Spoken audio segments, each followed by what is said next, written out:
break up, don't speak for a couple of weeks. I'll be in his place till he calls and says he's sorry. This situation's on repeat, just like a scratch on a CD. It just gets deeper when you hit rewind. How many nights will you make this decision? Nights ending tears and it's blurring your vision. You know he don't love you, that you're holding on to. Scream through the phone even though he won't listen. So I'm still at your place, trying to make it okay.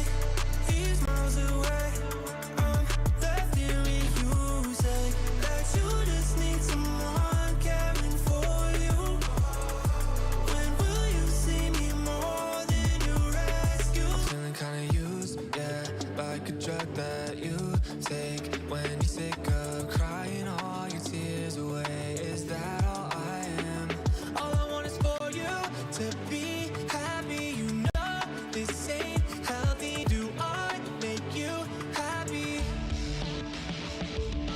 How many nights will you make this decision? Nights ending tears and it's blurring your vision. You know he don't love you, what you holding on to. Scream through the phone even though he won't listen. So I'm still at your place, trying to make it okay.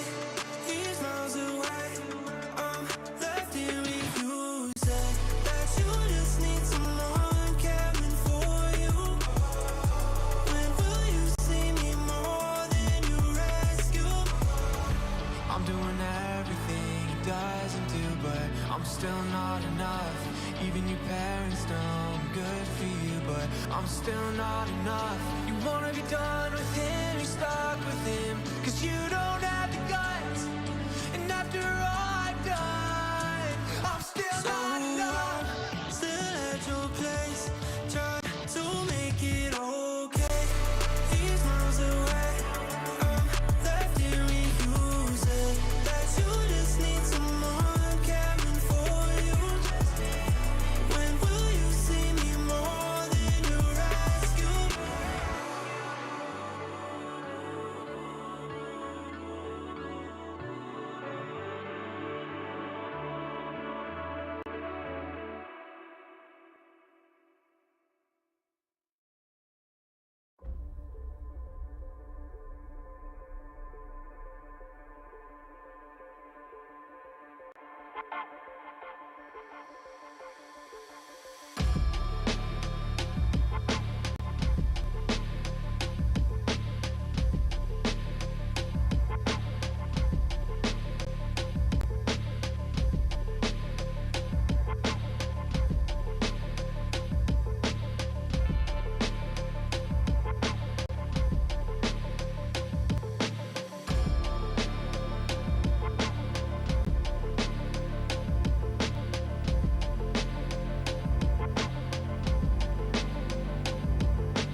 You love it, you wear it. What's your style? Get your merch at shop.eslgaming.com.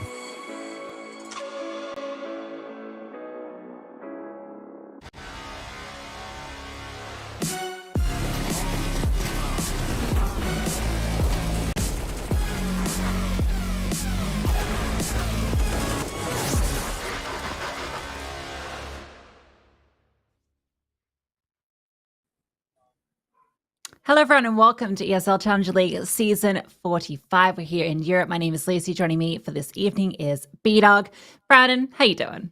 Yeah, doing really well, thank you. The major, yeah, sure, that's on, but I'm more excited about Challenger League, especially the European division.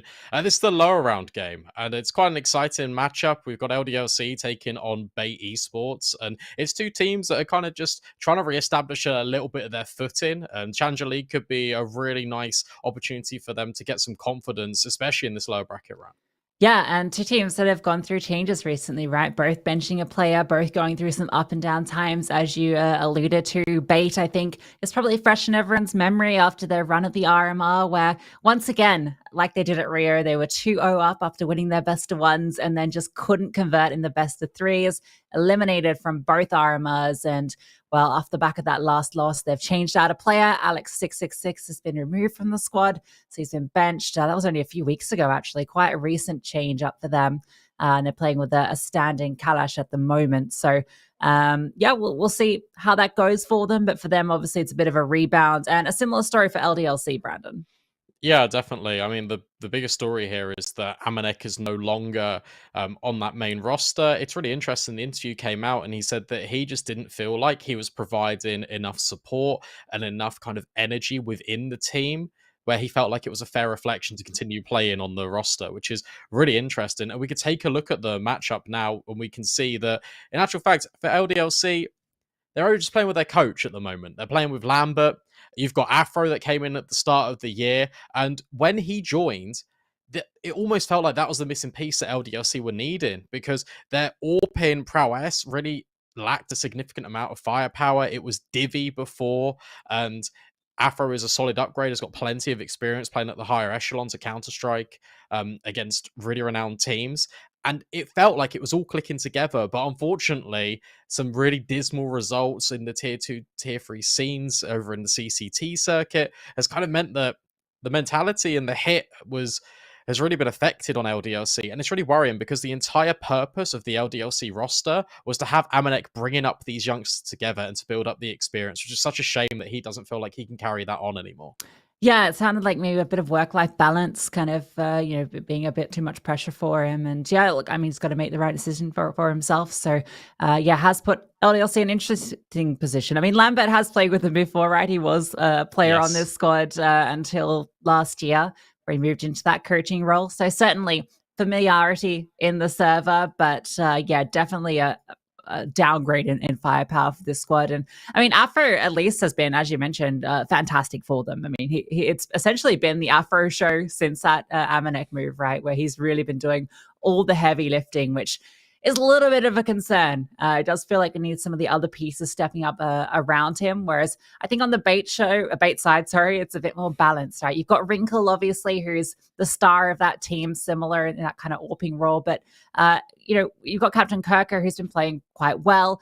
Kalash, even, it's only been a couple of weeks since he's brought in, seems to be filling in the slot of Alex 666 pretty well. So feels like a team that can bounce back from that unfortunate elimination at the RMRs, and their eyes will be on that spot at Pro League, right, for the winner of Challenger League this season.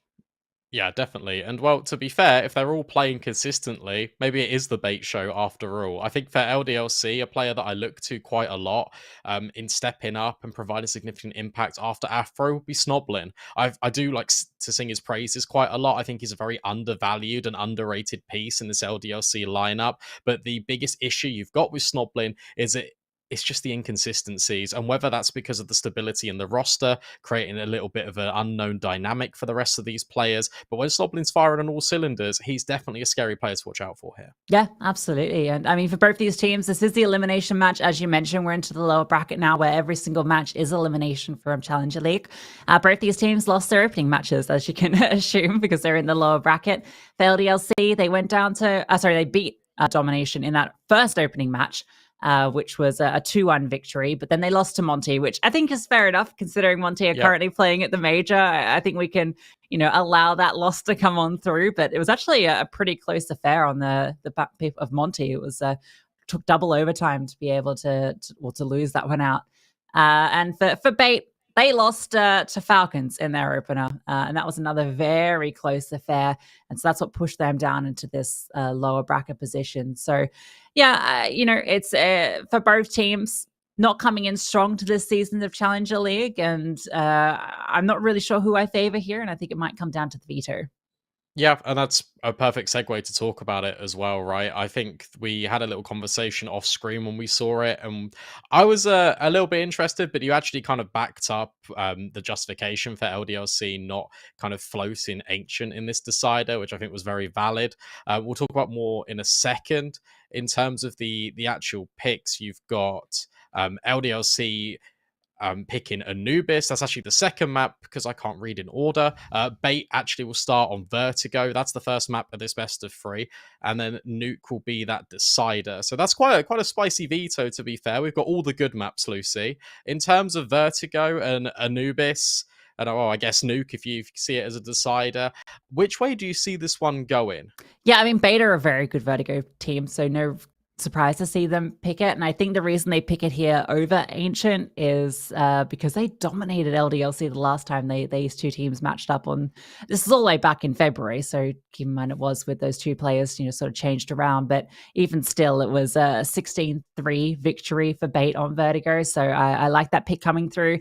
LDLC have shown they're a pretty good Ancient team. Obviously, the conversation we were having is whether it would get floated, right, as the decider map. But I think for LDLC, it made sense to ban it out because for Bait, they've taken down some really big names on Ancient, right? Like at the RMRs, that's where they found those victories over Mals and over VP is on that map. And I think they did the same thing at the Rio RMRs as well. It's like their like best of one map, right, that they always shine on. So you probably don't want that to be your decider map in a best of 3, right? No, for sure. And I completely agree with you. I think Bait have got the stronger individual pieces right now. And I feel like the firepower and just the unknown ambiguity of what's going on with LDLC is really a detriment to this team at the moment. We're going to have to wait and see. We're going to throw it to a short break when we come back. It's going to be that first map. It's going to be Vertigo coming up in a few.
There's fire in the atmosphere, moving in synergy.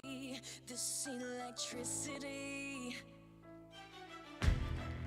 the power of the pioneers, tearing through history.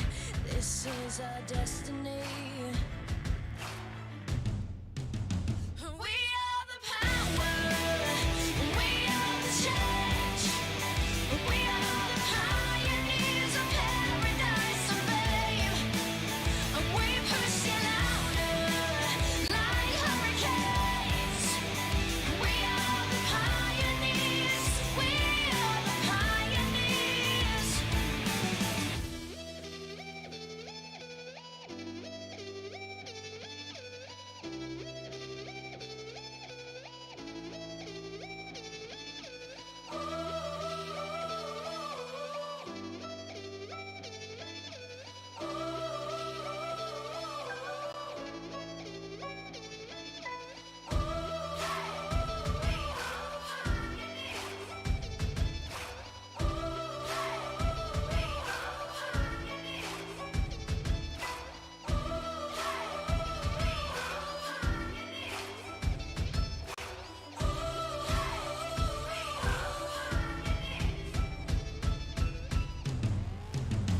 We are the power, we are the change, we are the pioneers of paradise and fame, and we push it louder like hurricanes. We are the pioneers, we are the pioneers, we are the power, we are the change, we are the pioneers of paradise and fame. We push it louder like hurricanes. We are the pioneers.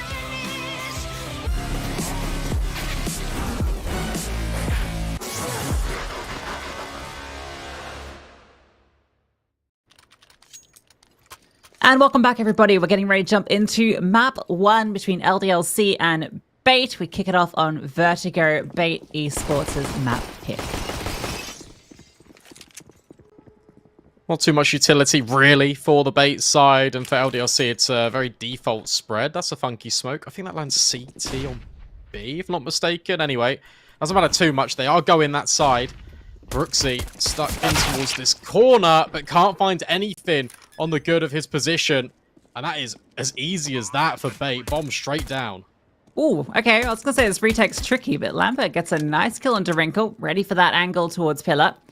Definitely keeps it interesting here. No kid in play. 4-on-4. Just going to be a brawl onto the site. Lambert leading the charge. Swings around generators, but Captain Kirker on the site default is able to find that first one. Now they have to get past generators, and, well, Kalash has something to say. 2 kills go his way. Afro with everything to do, and it's Kalash that's standing, kicking off with a 4K.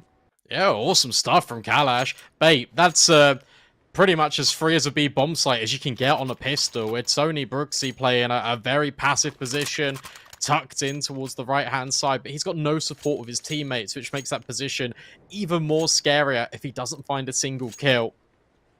For LDLC, this is what you're going to get a lot with just French teams in general, but the prioritization of having utility as well as weaponry. So they're not going to force, they're just going to take an eco.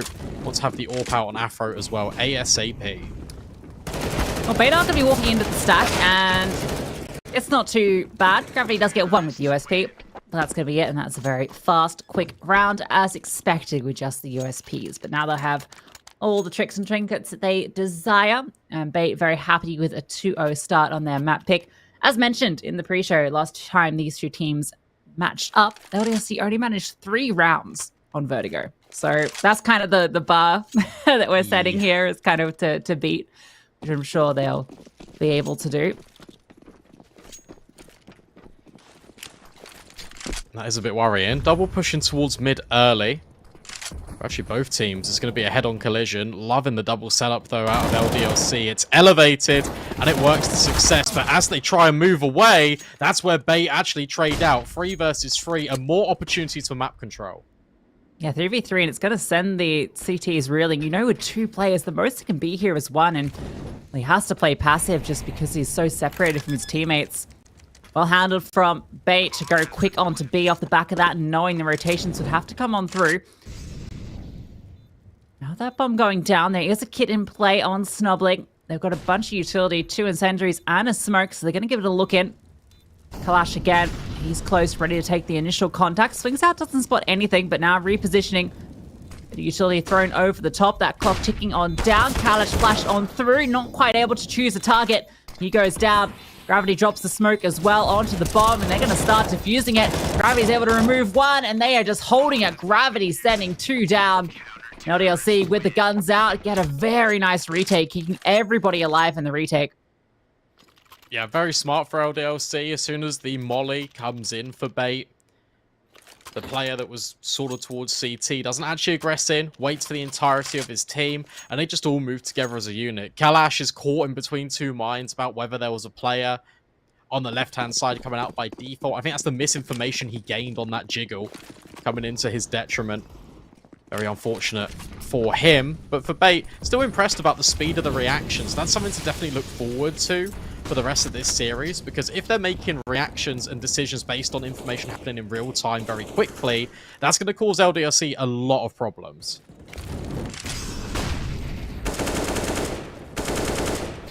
Well, smoke goes down, spamming on through. Owner just has the Desert Eagle.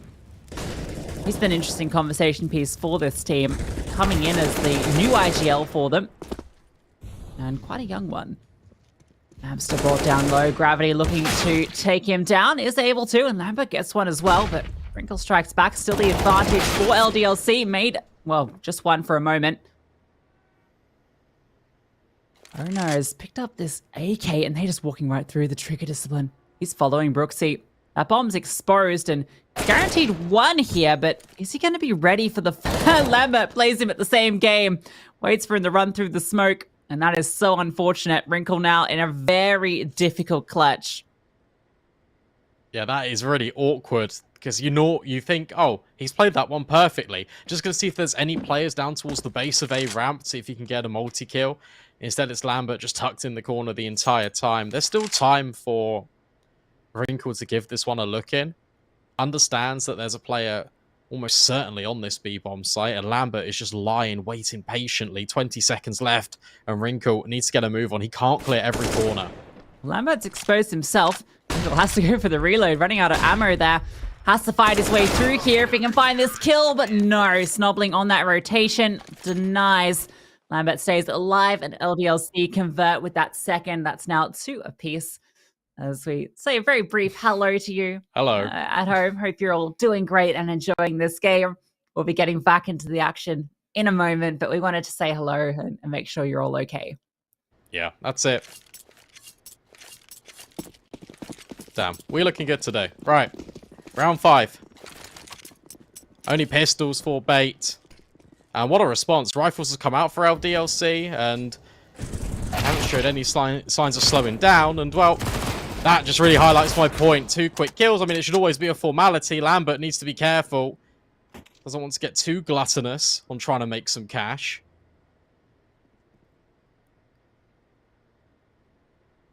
For LDLC, it's just about making sure you don't lose these rounds or don't make them too expensive. In the back of their minds, they'll be thinking back to the previous altercation on Vertigo, and they don't want that to spiral out of control any further. And it's flawless, which is a really good look if you're an LDLC fan. Yes, great start. It's good to see Lambert actually, getting involved. Doing a lot of work here. We saw him winning out an important duel playing behind the smoke in the round prior and getting aggressive into that round against the pistols with the MP9. So the coach standing in and doing the work. Now, look, he's trying to get involved with the MP9, getting up close. Has managed to get very far down early. They are going to be respecting that smoke, and Brooksy, well, he uses that one as a one-way. Removes Kalash early and gives LDLC the advantage. Yeah, great stuff. So much forward pressure being applied by LDLC, trying to disrupt the game plan of Bait early. This smoke's really good, though, in response from Bait, because it means they can isolate Lambert entirely. His teammate in Gravity just can't get involved. 4-on-4. Space now being taken up towards the A ramp. With some really nice utility being used in combination. Boost being established. There's so much variation happening between both of these teams. Ooh, Wrinkle just dodges that timing. Oh, so does Amster. Oh, that's so unfortunate. Gravity has 2 looks in both times a player crosses. Snobling's able to find the kill at the very least. Captain Kirker catches the timing to find 2. And it leaves it now all on to Ona. A 1 versus 2. Afro is low. Creeping around the smoke. Ona has the read on it, but it's a costly fight. And Brooksy is there as Ona decides to push on through. So LDLC winning out that round just about. I wonder if it comes down to communication here with Bait, or whether it's just a misunderstanding of what's happening in the middle of these rounds, because that's 2 or 3 times where we've seen Bait actually just pull out their knives and try to go towards the other side of the map, or feel so confident in the fact that no one will actually be there. In actual fact, there's always an LDLC defender. It's a cause for concern early. And it's something they want to fix immediately, hence the call for a pause. No money in this one, so it's just going to be pistols. But if you're Bait, obviously you are playing with Kalash, who's standing in, who's done a great job since his tenure started a few weeks ago. You just got to make sure that everyone is on the same page, everyone's moving in the right direction, because if your comms are cluttered, that's really going to go against you. LDLC have already broken that 3-round limit that they hit last time. So, you know, that's good. This is a very young team as well. Worth noting that they're all very young players. Even Kalash Standing is only 18. So that can lead to, I imagine, a little bit more cluttering on the comms. As you mentioned, you can get a little bit chaotic. You kind of need, at times, that experience of being able to calm things down. We are only early, very early on. So what these Deagles can do. Ona has gotten to a nice position for headshot angle, but the flash is there to set up Brooksy, but Ona able to adjust onto that, and Wrinkle found Afro on the push. Getting curious on the lack of contact, and he finds his end. 2-player advantage now for Bait. They recover that AK. It can be moved over to Ona, perhaps, given he has the armor. Or Captain Kirker, in fact, also with head armor. Now they make their way towards B, where Lambert still lies in wait. There's nowhere to flush him out, and he knows that, which is why he's tucked on in here. Knows it's just these pistols, although the AK, as mentioned, recovered. But it all comes down to the timing. He has to get the multi-kill here. Jiggles out, doesn't spot anyone just yet. He's going to go for another one any moment now. They're just walking on. They start making noise. He swings on out. That's 2 for Lambert. Potential for more, but Wrinkle says no. That bomb can make its way through. Needs to be collected. Time is actually running low here, and Gravity's come on over. That bomb actually not been planted. Snobling's got on up, and Wrinkle, what a headshot. Gravity's going to allow that plant to come on through. Now it's the 1 versus 1. Wrinkle stuck behind the site, but it doesn't matter. Fantastic from Wrinkle. Is Wrinkle stuck in the site, or LDLC trapped in with him? That was absurd. Deagle work from Wrinkle. Of course, you got to be proficient with the pistols if you're an AWPer, but that was taking it to another level. And just when you think Lambert's done enough, when he's tucked in towards the corner, the time is running ever so low. It's still these overextensions from LDLC that are being punished by Bait. That one feels like a freebie for Bait. It was just the Desert Eagles. The patience rewards 2 kills. Ona with a massive one as well on that B side, being able to adjust onto the close player who's getting flashed over to fight him specifically. Beautiful stuff from Bait. And that's now put LDLC onto the knife's edge of the economy. Snobly going to flash himself through, but loses out the duel. Brooksy has managed to find both players over towards B stairs. This was meant to be a split, but half of that split has ended up on the floor. And now Brooksy's got himself a 1-way to work with, playing over the top of it, but Wrinkle doesn't want to allow him to get anything done. Gets that space back for Bait. Wrinkle is just such an unbelievable player. So impressed with just how he's been performing over the past couple of years. Mentioned it was a young team, and Well, we do see these superstars. Gravity and Afro do want to go for this retake. Do want to give it a look in. That's a nice incendiary to flush out the white box. But you've got so many players on different angles. Timer's already very low. And given the situation of your finances, it's probably best saved on.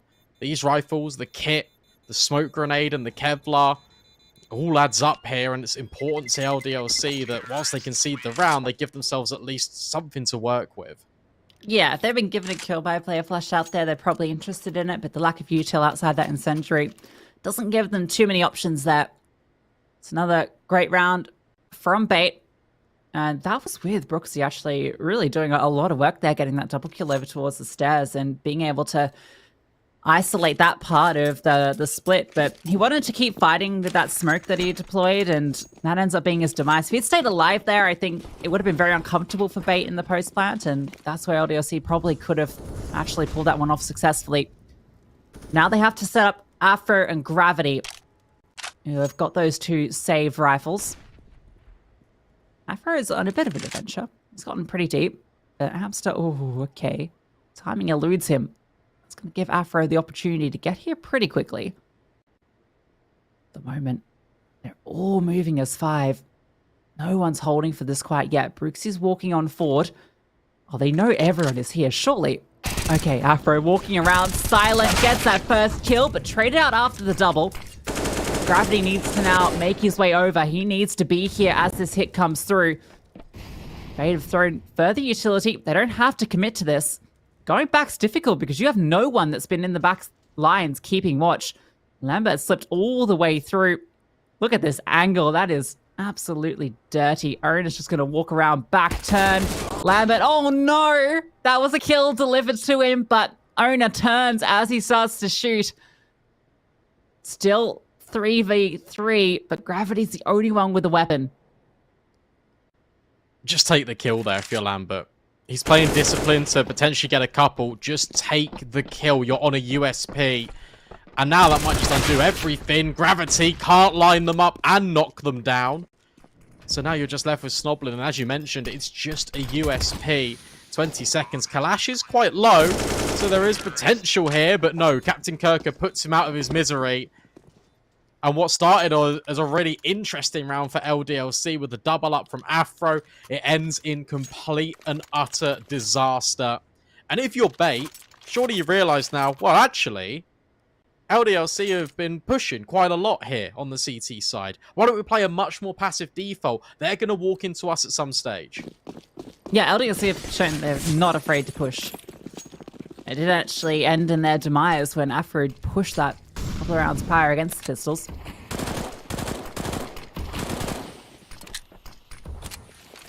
That time around, it almost set them up for success. Nice nade stack. Afro, he is absolutely devastated by that. Double HE send him scrambling. I'm going to swap over his M4 to Snobbling. Let him use that one with the full HP. And yeah, this one's a bit more, pretty much exactly what you called, Brandon. The 3-1-1 default. Yep. Utility gets thrown in from ladder. That goes deep to force Snobbling back in towards short, which means Bait can start to take control over towards A ramp. A very common theme that often we see on Vertigo. Doesn't best the AK, and then Snobbling goes swinging to try and repair the damages, but in fact just makes the leak even bigger. Flames over the top. Afro, if a single piece of utility goes his way, he will die if the Molotov gets thrown right there. And that is a very common spot to throw a Molotov. So his days surely are numbered. But Lambert might be able to give him a bit of breathing room with this one way he's deployed. Falls off eventually. Smoke in mid has drawn Lambert's attention over. That's just the lurk utility being deployed. And now they're going to hit on through. The flames come back and, well, Afro rotated. Lambert's out in the open and can't really fight this. So they're able to make their way through. Everyone is here for the CTs, but Denali utility is low. Just the HE that had been thrown as Amster was planting. It might have taken him down, but it's as he's taken a step backwards and he just about survives. And that is the signal to get out of dodge if you're LDLC. That's smart from Bait. Just the complete silence after you take the initial control with utility, with the initial contact from gravity falling with that FAMAS. And then with 30 seconds left, the lurk smoke comes in at middle. It pulls away all the rotations, and then Bait can just creep and crawl their way up a ramp, relatively uncontested. And LDLC blushes a little bit spared by holding on to 2 M4s and an MP9. Means they've got at least somewhat of a decent lifeline to work with in round number 11. But pause, you can imagine being taken because they want to discuss the finances here. Do we invest with it? Or are we better placed just to completely eco?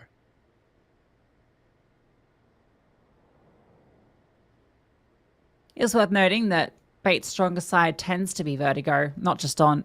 sorry, T side, not just on Vertigo, but on most of the maps, in fact. So, I'm not sure what figure LDLC need to reach here, but there's definitely weaknesses in that defense, particularly when you've made a change up in the lineup. LDLC's decision into this round is to keep the economy into a reasonable position for the next. So we're looking at those 2 M4s to be doing most of the work here. Gravity and Snobbling so don't have armor. They've opted for the utility to help support their teammates rather than getting the Kevlar out. However, last time there was 2 rifles, they did a lot of damage, and it really called the round into question for Bait. Feels like they've learnt from their lessons, and it's a lot more passive. Oh, that boost was cool. If they just held it for like another second, he gets a kill.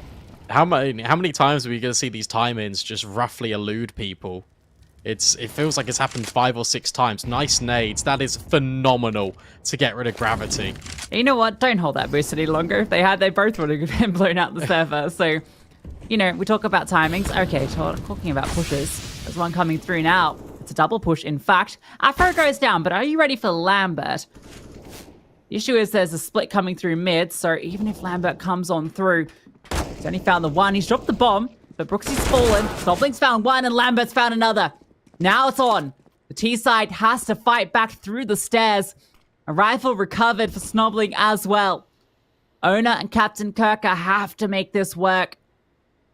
Snobbling is without armor, so it does give them a bit of an opportunity here if they can find this fight onto him, because Lambert's sitting back a bit more passive.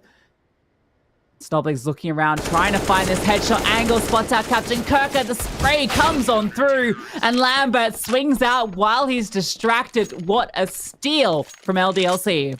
Yeah, nice variation from LDLC. It's the same idea, but it's with a little twist. This time Afro has got a friend in support, and it's the fact that the SMG leads first, and then you've got the M4 taking a much more safer line, a safer passage of play. Bait, they fall for it once, but then they fall for it again, and it's really difficult to kind of manage and mitigate this if you're Bait. Because you're also thinking, like, surely we held for this. Like, how does this keep happening to us? Why are there players constantly behind us?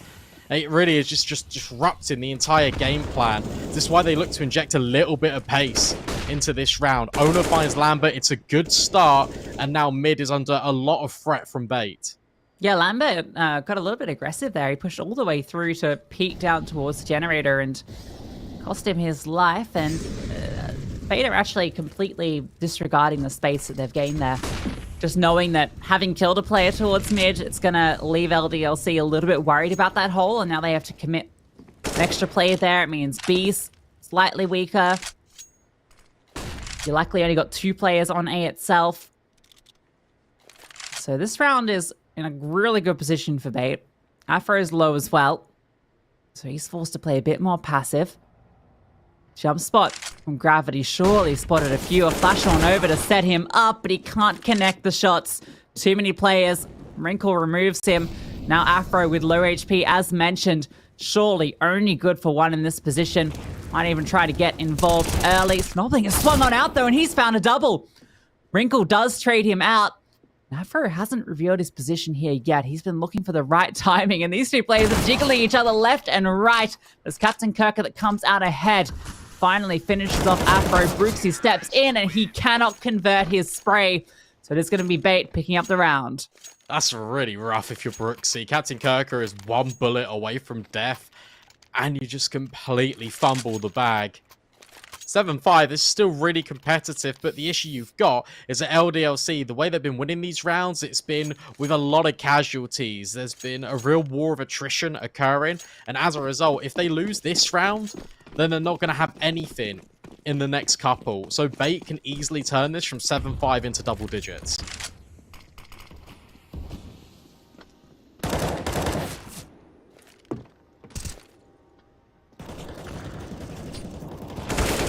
Nice HEs, but Wrinkle's bullets are even nicer. Catches Afro on that push.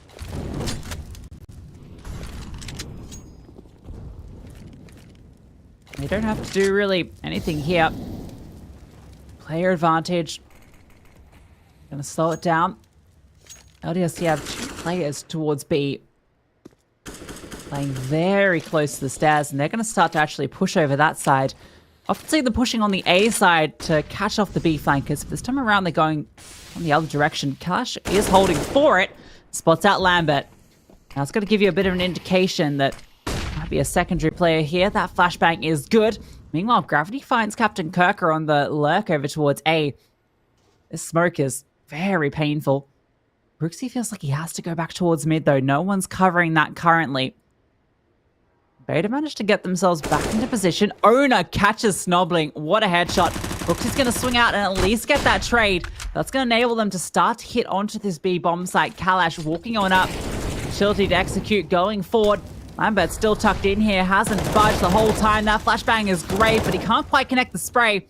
Doesn't matter, though. That utility keeps them at bay, and they are just getting peppered. Removed. The UMP almost does enough, but somehow ABSA manages to find those final 2 when that felt like that was LDLC's round every day. Yeah, so this is the issue with LDLC's complete strategy. Now they've got Lambert in at the moment. So what it looks like all this first half is that Lambert is going to take the first contact wherever he goes, to then either gain information, best case find a kill. But then the issue you've got is if he falls, obviously you're losing a player.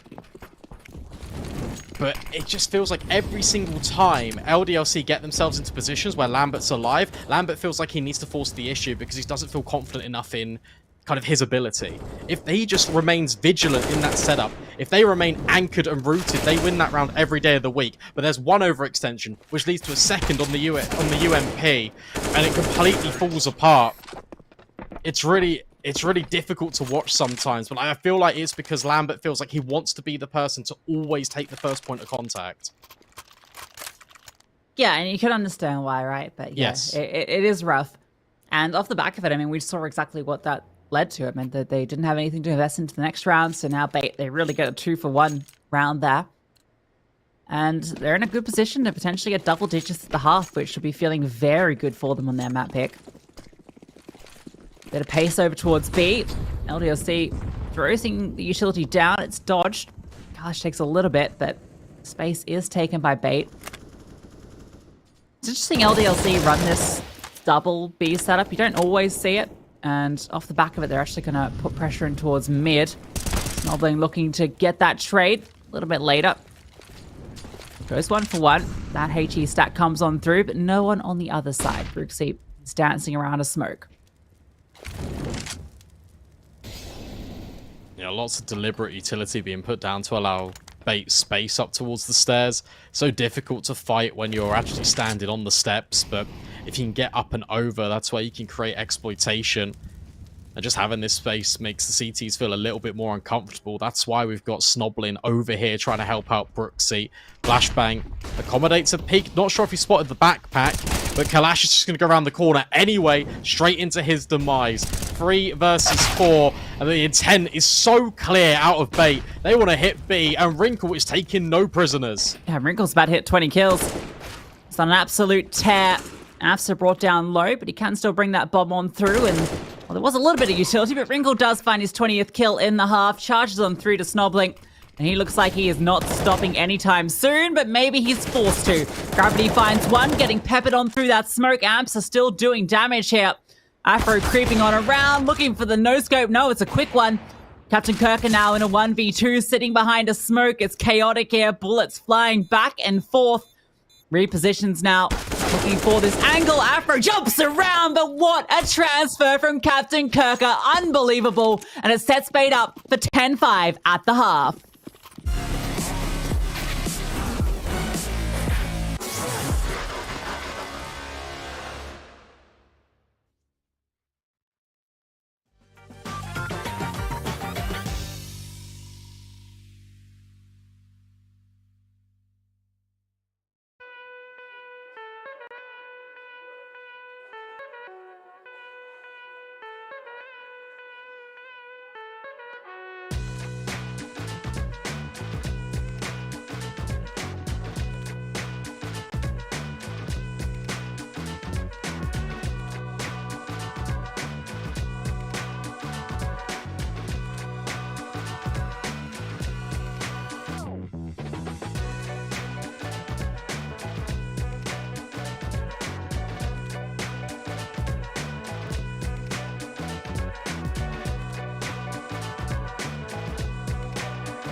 Nice little resurgence from LDLC in the middle part of the first half on Vertigo between these two teams. But ultimately, it kind of always felt like Bait were in control.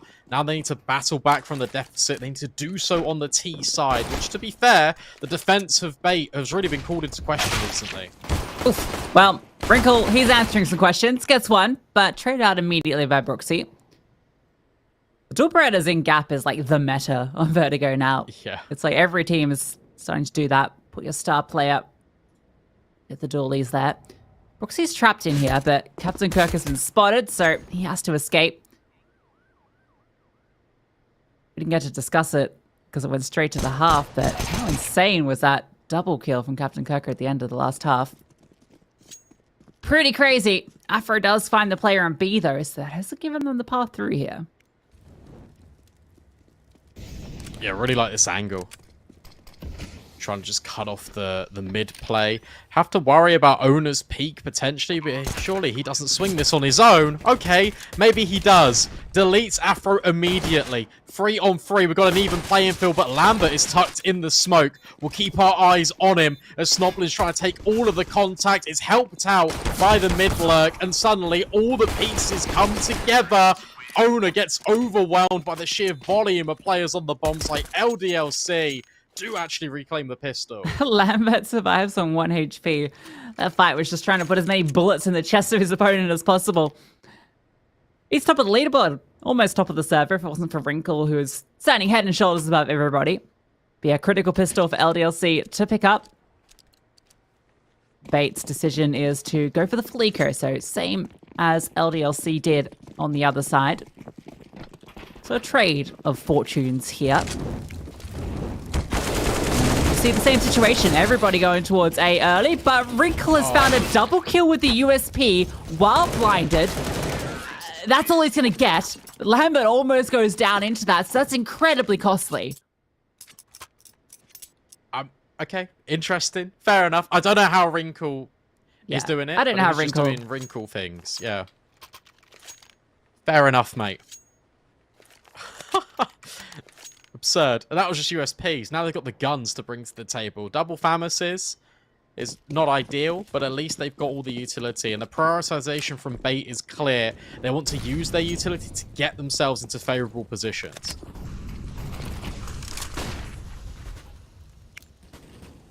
We see the glitch molly here.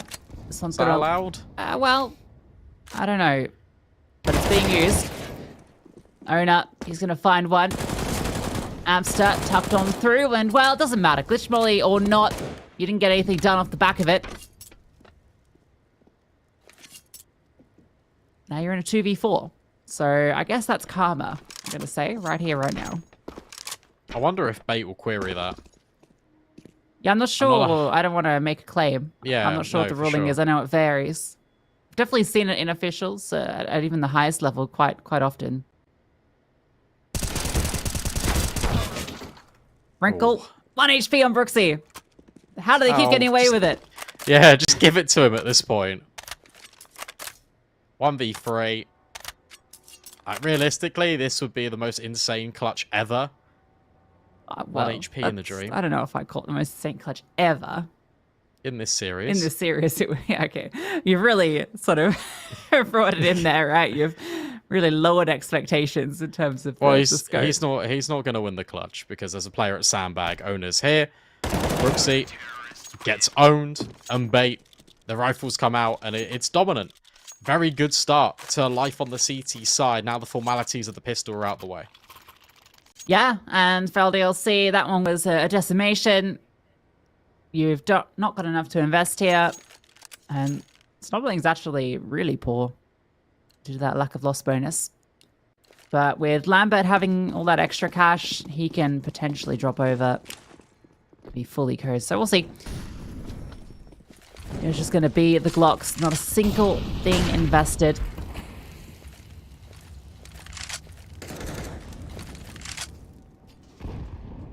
Gotta wonder, you know, when you got coach playing, do you like need to take timeouts as much? Like, I guess they're for different reasons, yeah. right? So it's you probably do want to take them.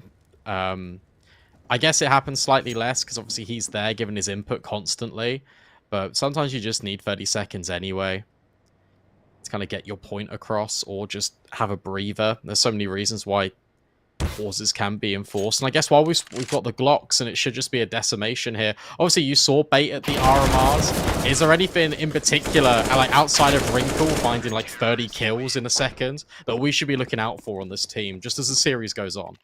Yeah, they're just a very explosive team, and I think we saw that on the T side. Kind of the way that they play is, it kind of actually felt like LDLC had a bit of a read on that style of play in terms of the ways that they were pushing.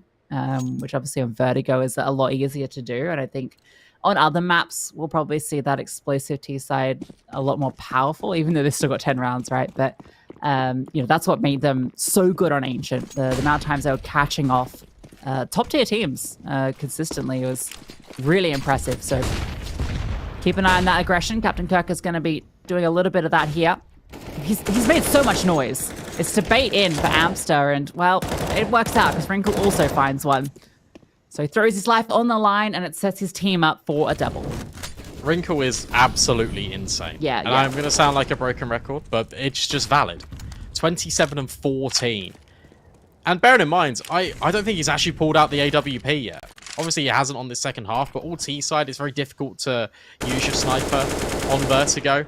So the fact he's got this much impact and we've yet to see him on the sniper is honestly really exciting. And it bodes, well, pretty horribly for LDLC. Still, they are looking to gather over towards A. Wrinkle's now being elevated on this boost, and Snoblin, if he pokes his head up, he could be in for a nasty surprise. Yeah, Wrinkle's surely guaranteed to kill here, although he might have to drop back, but it's after he finds that first frag. Does burn to death off the back of it. But it's technically a 1-for-1, but given he was low HP anyway, that's a worthwhile trade. Still looks to go back into the position that Wrinkle just went down on. Now, you are going to be suspecting a second player here, given the boost came through. Also got Owner to consider. And now Kalash makes his way over. So everybody is here for bait. Time is ticking on down, and there's just a single smoke on Afro. He wants to clear first, but these angles are so strong. Owner goes up on over. It actually results in him going down. Amster, though, has used this time to swing all the way around. They line up. It's enough for one, and not quite the follow-up. Snoblin is going to get this plant and consider swapping out to that AWP. In fact, does pick it up and even hits the shot. What a clutch. You were talking about the need for Snoblin to step up, and, well, there he is. Yeah, that's unbelievable. You feel like Amster's got both of those players dead to rights, but he kind of fumbles on the spray, realizes the prioritization is the bomb planter. So technically does his job, but Snoblin finds all 3 kills. Even understanding he's low HP, I've only got 1 shot, so it might as well be on this sniper. Picks it up and puts bait into a world of torment. Has to be Deagles and 1 FAMAS, a hero FAMAS, Lucy. We all know what we think about that. Yep. Not highly. That's for certain. Lambert going to spam, and it's going to tickle Wrinkle.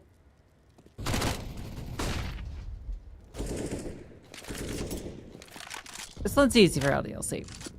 There's no way they can fumble this. Should be no issue at all. You're doing the thing. What is Gravity? Okay, so he's... Alright, so what he's doing is jiggling in case the peak comes through, and then the swing can come from Snoblin, who's close by. It's a nice little position from Wrinkle. It's not uncommon, though. The first contact's going to come through mid, and Absa gets one done with that FAMAS. Afro and Lambert, though, have dealt with both players over towards A. And that's essential. Lambert can keep going here, but Amster's actually rotated over. Shrouded in secrecy by these smokes, so could be a very unwelcome visitor in the A bomb site. But look at this. Lambert just knows his angles, and by him playing so close, it's the last thing that Bait expects. Now it's just a double deagle to potentially disrupt the round. That spam is actually insanely good. Afro's incredibly low, and they actually meet the same fate as Lambert. We're into a 2 versus 2. Deagle's not supposed to do this. This isn't 2021. How does he make that work? There's a chance here. No kit, though. And no utility to flush out Brooksy.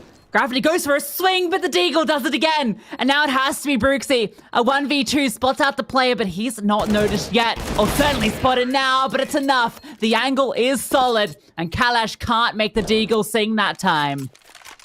Wow. What an insane round. Yet again, we've got another clutch situation coming through for LDLC, and that really starts to hurt the finances for Bait. That was just pistols, and now you can just reinforce and throw everything and the kitchen sink at LDLC.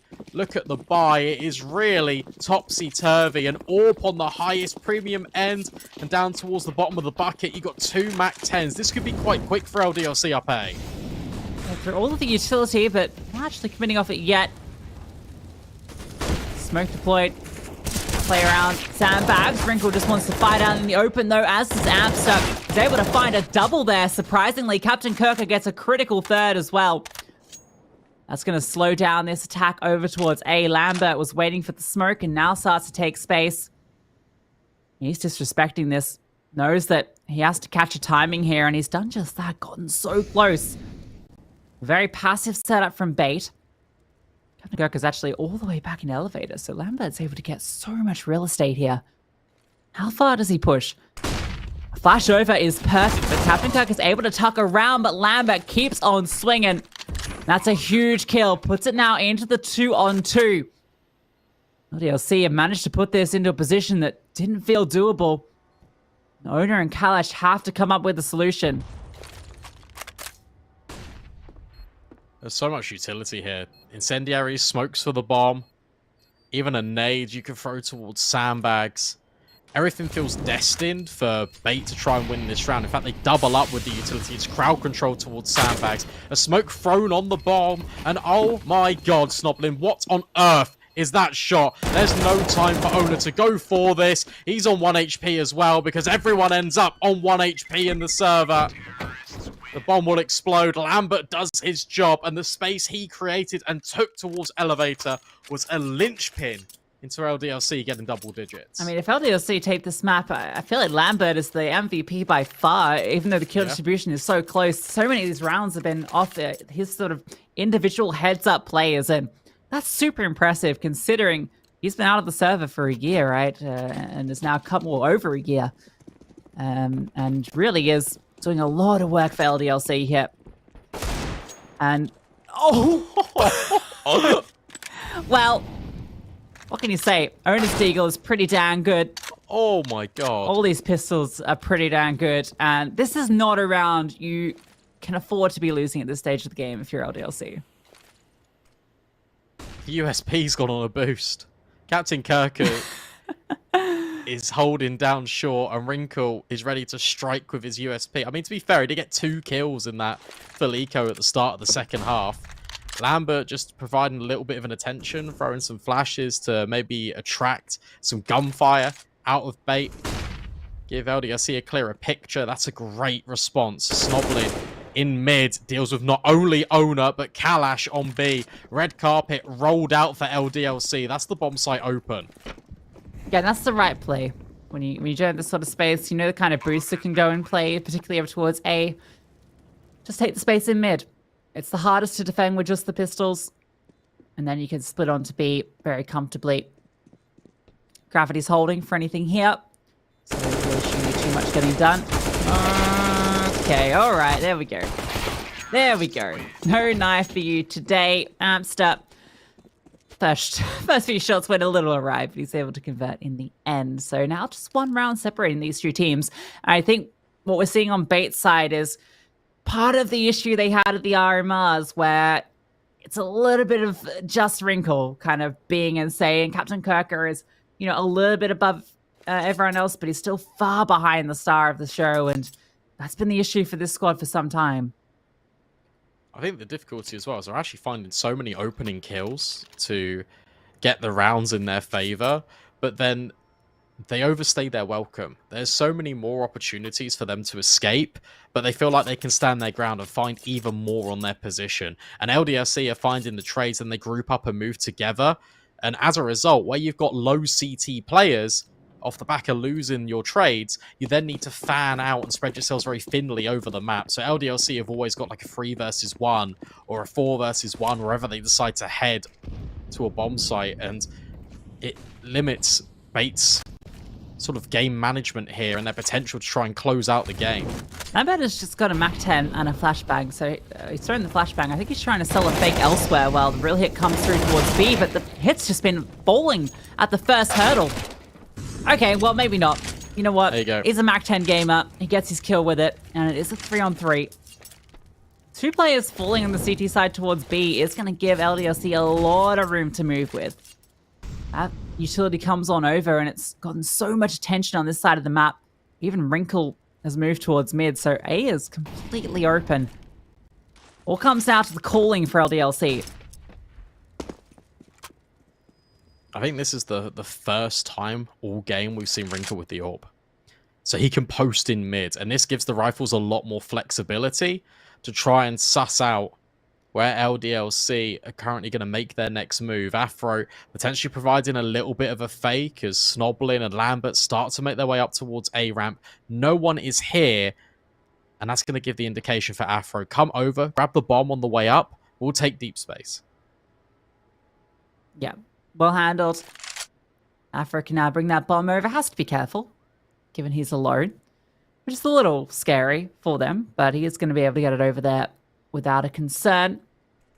Still being quiet about this, and that bomb's actually going to get there quite late, but Bait didn't start to rotate. If they'd start to make their way over and had a little bit more utility, you get a little excited, but given the money as it is, Bait are absolutely safe in this one, which means LDLC will be tying things up 12 apiece.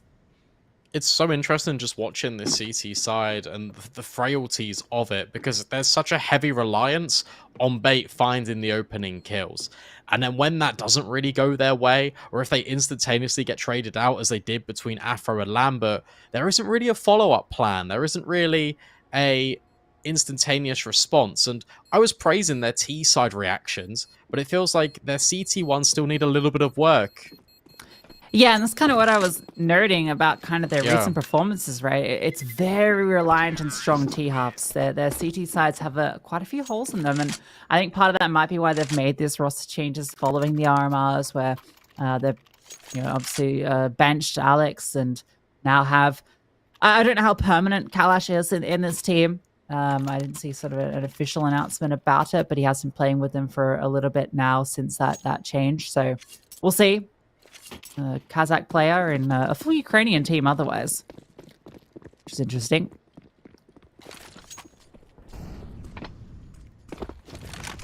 Run boost for Wrinkle. Oh, just misses the mark a little bit. He wants to give a peek over.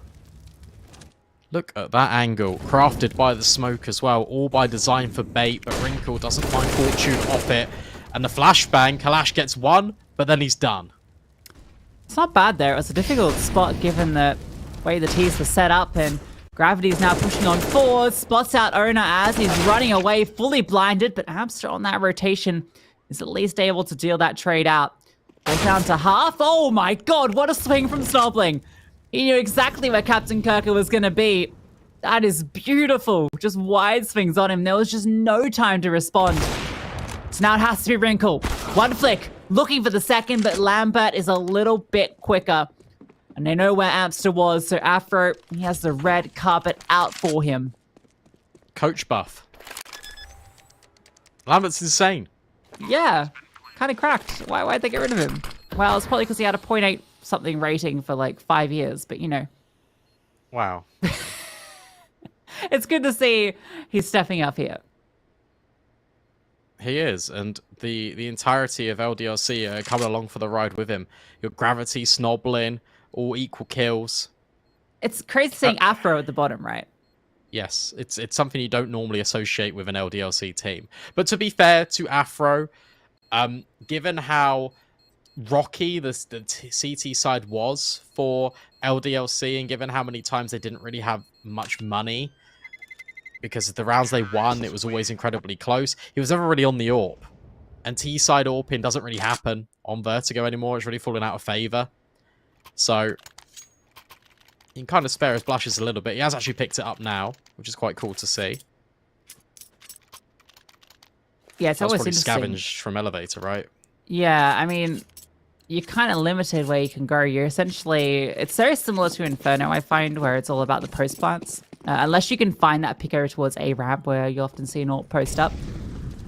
But he's got the... Not quite at the spawn, actually, for B, but he does go there quickly, supported by utility teammates. And Lambert's found the opener. There he is. Once again, can't stop this man. That's the first time LDLC have actually had an opener in a while. Let's see if it will result in more success. Kalash wants to really get involved here. These flashbangs have always been so good for LDLC. And we're seeing yet again the entry path in from Gravity. This time we'll only find the first. Amster at the top of mid is being covered by Owner. So we are into the 2 versus 3. And in fact, it's an even battlefield right now on the bomb site. 2 versus 2 if Bait want to go into it. Yeah, it's a tough one to go for. Another smoke's going to be deployed to right side gem. And just the lack of any path through. You can't really go for it. You want to save onto these rifles. You've got a lot of loss bonus, so you can consider the investment into the next round, but it's not going to be pretty. And yeah, I don't blame Lambert going for the hunt there. He'd already found 2 kills in the round. These 2 rifles surviving is actually so important for Bait. Otherwise, you're looking at 15 for LDLC. Might be looking at it anyway, to be honest. It's so interesting how you can have a dynamic in a team where it relies so much on individual firepower that if it doesn't really see success, you haven't really got a framework or like a backup plan. It's almost on the assumption that Wrinkle and Captain Kirker will get 3 kills in towards ramp, or Kalash will go aggressive in towards B stairs and find a couple. And even when they have found that success, it has not really been an essence of closing the round. It's kind of just wild. Well, pause coming through. An important one for both teams, really. Although I guess less so for LDLC for the reasons you mentioned earlier, but obviously Lambert wants to give space for the team's IGL to talk, but now he can really dominate the the voice, as it were. But for Bait, this round is everything. They have all the rifles out, and if they lose it, that could be the map with it. So let's see what they go for. That AWP not in the hands of Wrinkle, not able to get that one out. Didn't really get to do too much when he did have it. I think what's scary as well is that LDLC are a very good Anubis team, and their T-sides are phenomenal on that map, which is a really big cause for concern for Bait, because if the CT side is looking like this, you've only got 2 rounds since the half swapped over. You got to be worried. Wrinkle, that's his 30th kill, by the way. 30 kills in regulation, and you're losing 14-12. Yeah, I think he's got 7 assists as well, so he's a whole 10 kills above the next highest in the server, which is Lambert on 20. He's the only player even in the 20s. That's how crazy this game has been. And it just shows you the team play of LDLC. But Bait do get the opener. LDLC's response is to group up as a unit, going to be making their way over towards A. And Bait are playing quite heavily over towards the B side of the map, so that is going to give LDLC space to work with.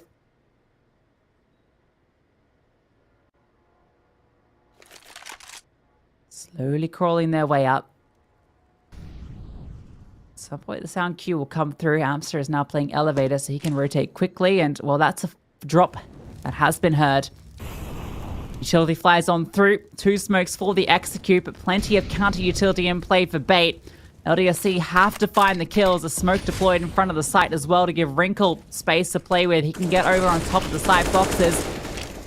Flashes above, time running low. They're trying to force their way through here. Afro does deal with Wrinkle, but Amster is still here, still playing on the site. Snobbling deals with him, but Captain Kirker in the side has found another.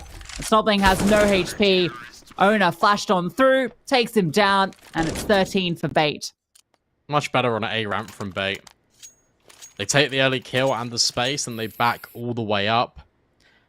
And they've been burnt by the LDLC B-Pops before. That's why they have the extra players over there to start with, trying to just inquire a lot of variety and implore that into the rounds to make LDLC uncomfortable. And by playing so passive, you've then got your rotation in from mid that comes in a nick of time. Kalash is there perfectly for Bait. And that's scary. Captain Kirker has gone for a peek onto the AWP of Afro and has nearly killed him and his friend Brooksy. Yeah, that's kind of crazy, the way that one transpires. Wrinkle with his AWP gets involved. Once again, finds the opening kill. Did he spot Gravity? Doesn't feel like it. Oh, Gravity's got this one on a platter. That's so free. And that hurts if you're Wrinkle, because you peeked on through. You didn't see anybody. You thought you were safe to walk knife out and reposition. Gravity plays it to perfection. Brooksy on low HP, doesn't matter, removes Kalash. Maybe an unnecessary peek, but cost him his life. Captain Kirker is alone on A at the moment, and that's where LDLC are going. He's on the boost, though. Like, this could be quite fun. Because he can take the kill onto Lambert, who... There should be no world in which this gets checked as a natural clear. Only when Brooksy comes up towards the top of ramp to take contact, that's when you consider it. Brooksy doesn't have armor. So that's why a little low, bit interesting. Yeah. Smoke comes in. Captain Kirker up over, deals with Brooksy. Lambert's like, wait, where did this guy go? He's on boost the entire time, but the flashbang actually helps out LDLC. 2 versus 2. Afro repositions down in towards the ramp. It's a winnable retake here for Bait, and they've got a kit on owner. Yeah, Smoke as well, but Afro with the AWP and on low HP, it's not quite as important. Fires off the shot. That Smoke's going to be such an issue. You can see Gravity is immediately getting into position to spam as soon as it's tapped. Doesn't quite have the angle though. Owner's off to the side, and Gravity's spray goes wild. He actually finds Amster there. The defuse comes on through. What an insane kill, and even goes down in the last second. So 14 apiece. At the very least, Afro gets to hold onto the AWP. That one's brutal. That retake looked all too easy. That is wild. That is literally one smoke being dropped on the bomb, one player creating so much distraction that you can't deal with him, and then one player from LDLC not connecting the shots, so you can't then put the crosshair on the defusing player. There's so much misdirection occurring, and as a result, Bait are able to level up the scoreline. Pause now being taken for LDLC because their money, it's running out here, despite the bomb plants. It's really difficult to try and squeak a buy together. I mean, Gravity can be on a Galil. Afro can drop an AK. You can get Brooksy on an AK as well. But it really doesn't feel ideal. Yeah, it's not the prettiest. Although they've actually managed to get out a fair bit of utility here, all things considered.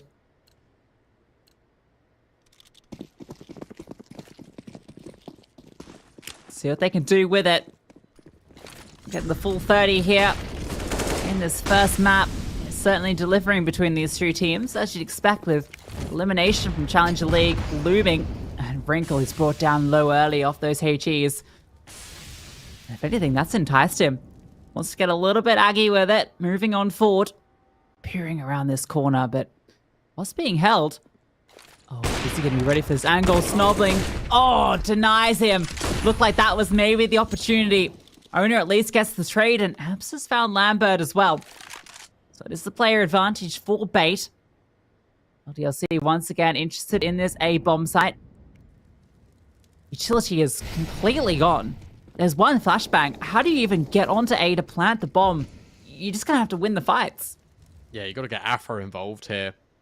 You can see that he's peeking all of these corners diligently. He has to be the player that takes first point of contact. Amster on this boost. Captain Kirker was here last round. Surely they don't put another player up here. And that is to Afro's detriment. Amster doubles down. And suddenly Gravity realizes the reality of the situation. Bait hit 15 first, despite a really shaky defense. And off the back of that, look at LDLC. Lambert's already bought the Tech 9. It's not nice. This felt like LDLC were going to steal this map away, but Bait have managed to regain that confidence. Remember, this is a 10-5 half for them. LDLC fought all the way back in for that 12-12 scoreline, and then it almost felt like they were going to take it away. Now they have to do it all with upgraded pistols and a MAC-10, and they're going fast. Lambert's opened up with one. Amster trades. Lot of damage done with the utility, though. They've gained a bit of space off it. What do they do with it? Amster peering on around on the boost in a good position for the headshot angle. Finds that first one and drops the bomb. Falls back. Actually wants to go for a second bite. Amster. No way. What an insane headshot to find. And this is the beginning of the end. And the eco goes as expected. Bait 16-14 on their map pick. But that was wild from what was a 10-5 half. Yeah, it's kind of crazy how close that one gets. And I think we start to see some of the holes in Bait, as we sort of mentioned, those CT side's a little bit shaky there, particularly on Vertigo early on. It really felt like they really struggled to build anything up on that CT side. Wrinkle was getting shut down a lot. We didn't see the sort of multi-kills he was putting up on the T side. But in the end, despite, playing with a stand-in, despite the young age of this roster, they were able to stick their feet in, find the ground they needed, and they won some really critical rounds towards the end. And I think those last two for LDLC, they just didn't have what they needed to get it done. Yeah, that's going to hurt as well if you're LDLC. The fact that Lambert is putting on such a masterclass as well. It felt like every round was a highlight reel for him. It was insane the amount of impact he was getting. We look forward now to Anubis, and that's a very T-sided. And for Bait, the fact that they are such an explosive team, it poses a lot of problems for LDLC. Yeah, we'll be interested to see how that one goes. For now, we'll go to a very short break. When we come back, we'll be jumping into Anubis.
It was squeaky bait time on Vertigo, but Bait actually managed to close out their map pick. Now we head into Anubis, and wildly enough, LDLC actually start on the T side despite it being their map pick. So that is quite exciting. They're very fast up mid early. And Kalash is in a world of danger, or maybe he isn't at all. Oh my god, Kalash with 2. Yeah, call the ambulance, but not for me. Amster getting involved, drops the bomb. This pistol round has fallen before it can even begin. Kalash overperforming with the double there. Despite getting run down, it looked like he was just like not responding to all of that fast out aggression. You could hear them running and he's just casually repositioning, but plucks 2 out of the air. That's enough. Then Amster with the dualies does enough. A double of his own on the split. So beautiful from Bait. And yeah, it's an interesting point around kind of starting T side or CT side. I think we're seeing an evolution in the meta now where CT sides are kind of getting a bit more of a hang of things. And I think people are a bit more comfortable starting there now. But it's definitely something that can be a little 50-50. I actually quite like it for Bait because we saw how explosive and how good their T-side was. So if you get this half out the way, you know you've always got that in the back pocket. Starting the pistol and securing it always gets them on the right track. This is going to be very fast though. LDLC, they're gunning it straight in towards A. Deep utility. Amster actually blocks the smoke, so he gets a free sightline on towards Gravity. Lambert also caught out at the fountains. It is a phenomenal start for Amster. Yeah, it's beautiful. I wonder how intentional it was to block that smoke there. That was really cool. He's just tucked into the corner and it just automatically blocked, it felt like. So that's a lineup to know at home. Afro, not going to get much done here. Onto 1 HP and dealt with immediately. So force buy there is, well, not very exciting at the end of the day. Amster completely deals with all of them. Yeah, no bomb plant, no money. It means the bonus is going to feel a lot sweeter for Bait. Get Kalash involved, farming up some cash with the MP9.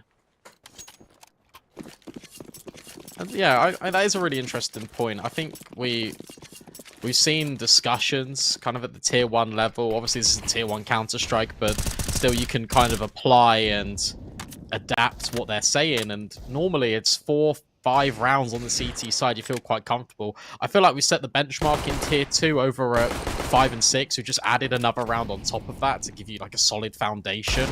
But it's interesting seeing that we've got a pure, very attack-dependent map, such as Anubis, because it kind of just shakes things up a little bit for the future. And I think it's been a very welcome addition.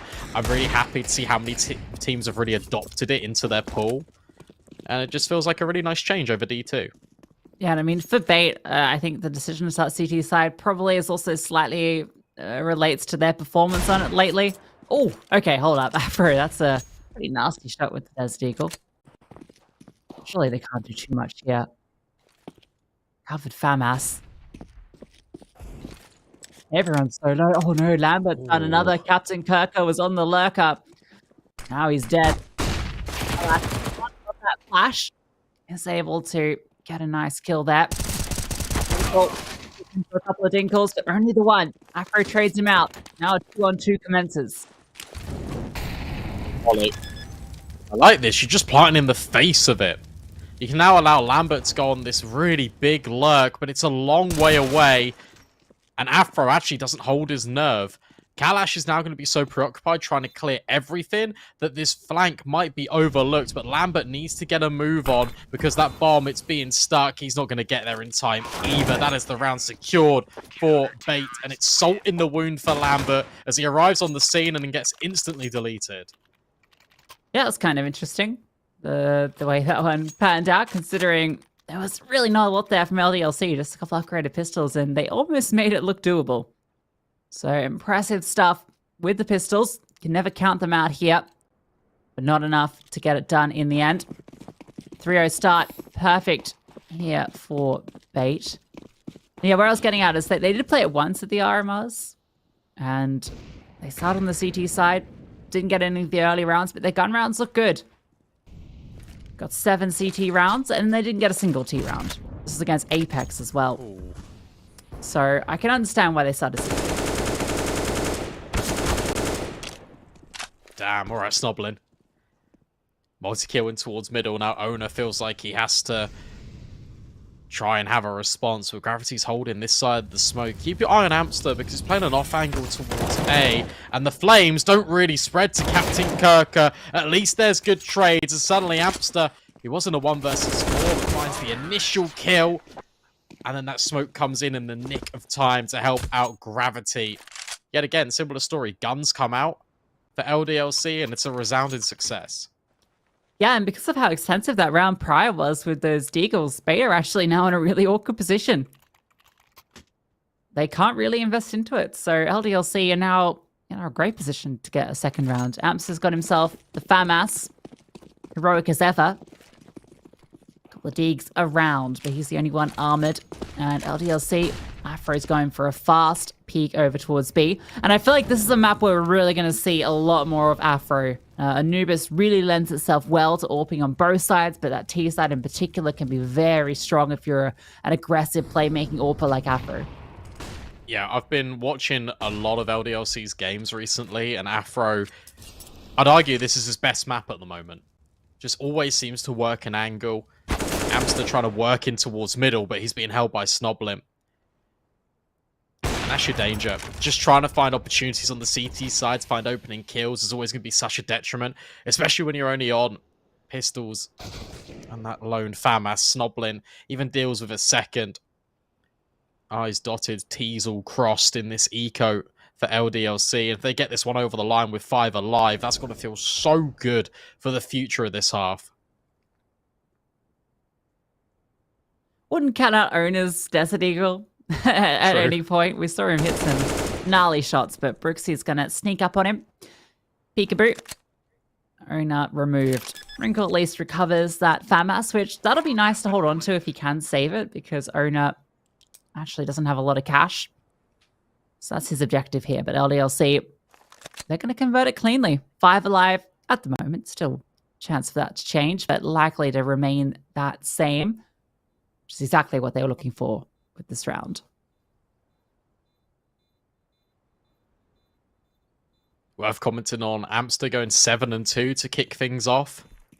And Snoblin, a player we mentioned in the pre-game, actually top of the board for his team. Afro, please be careful, because Snoblin has just walked into his demise. Gravity swings before the AWPer, so no further damage can be done. One casualty, really not the end of the world for LDLC, but the rifles are back out. The AWP has been acquired on Wrinkle. Yeah, immediately dropped over by Amster, and that's at the detriment of a bit of utility for him, but all going to be juggled across. Bait now have a chance to fight. They were very strong in the gun rounds against Apex once they got them out on the CT side. See if they can hold this time around. Slow default from LDLC, taking space across the map. These CT smokes are interesting. Gravity's using a bit of a one-way on the side of it. It's a cool idea to throw that smoke in, and what's even more interesting is the bait don't actually activate off the back of it. So it could be a false sense of security later as the half develops. Brooksy really wants to get involved, but Lambert throwing utility, well, that's cost him his life, and Amster doubles down. There are immediate trades, and the B bomb site has been opened up by Brooksy. 2 versus 2. This round is still highly contested. Yeah, the issue for LDLC is they don't have the bomb. Look where it is. It's over towards Rugs, and, well, they have to go and collect it. And that's going to cost them precious time. Afro has to spend so much of it because they don't know where anyone from Beta is. Wrinkle was the last one they knew, and that was over, I think, towards mid where he found that kill. So Afro is going to collect this bomb. Brooksy hasn't left over towards K, but I think he might have been noticed now. He's flushed off the angle. And they start to re-clear. Kalash is creeping on through. Brooksy is so low here, but this angle is deadly, but Kalash able to connect. Now Afro in a much more difficult clutch. Having to go back and fetch the bomb has really put LDLC into a poor position. He's committed to going towards B now. And there are 2 players here. Wrinkle's getting aggressive forward with the AWP. Oh, gets off the angle. The timing. Oh, it could not have been worse. Afro walks through, spots one, but Kalash swings for the trade. That's scary. That's really scary if you're bait, but at the same time, all these internal timings in your head, the last thing you expect is after you've dealt with the dark player, for Afro to be so late with the AWP. What a crazy round of Counter-Strike, all facilitated by the fact that they lose players out towards A and mid. Amster's flank works wonders. And suddenly the bomb is just left in no man's land for LDLC. Bait continue their hot form. The guns come out. They immediately silence and try and stifle the momentum of LDLC.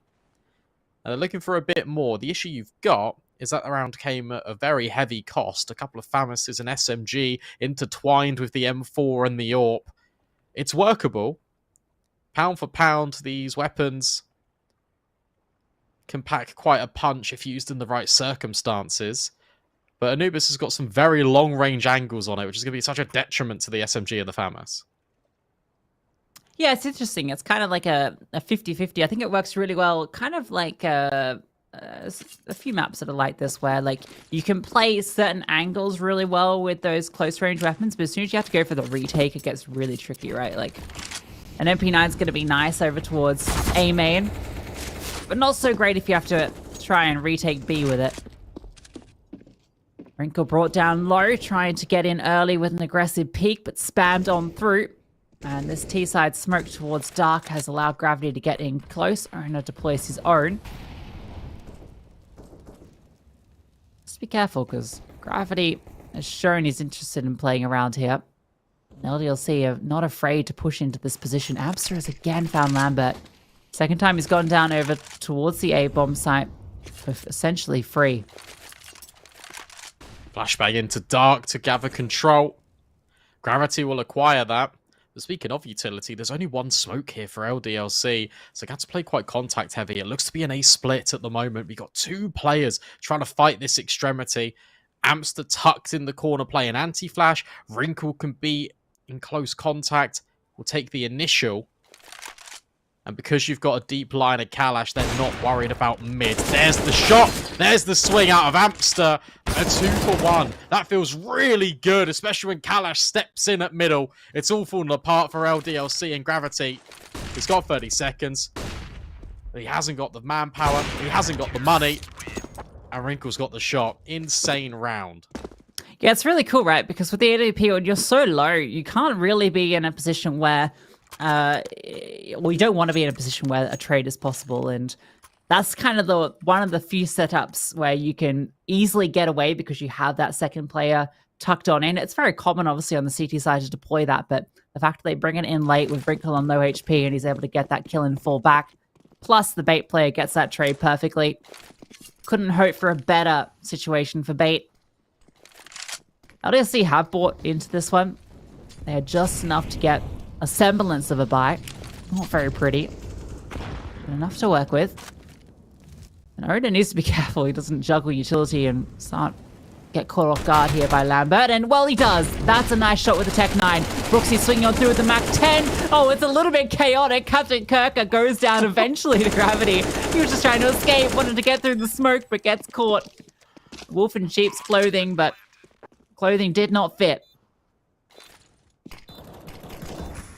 That's just chaos. That's LDLC throwing a spanner in the works to the defense of Bait. And it's literally as simple as a Lambert Tech 9 headshot as the smoke fades. And as simple as one player being caught off guard and stuck in amongst all of those smokes. And Bait can't go for this. They haven't got the money.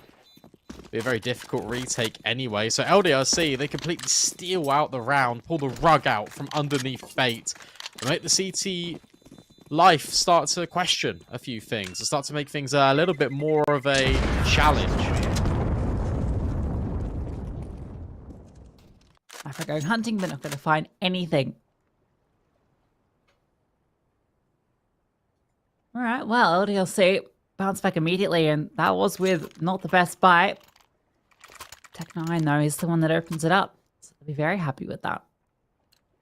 And that's Lambert recovering from giving away a few opening kills in the 2 rounds prior.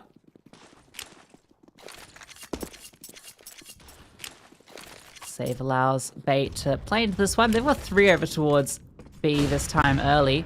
And that's directly in response to the amount of pressure LDLC have been putting here. And, well, it doesn't look like that pressure is slowing down anytime soon.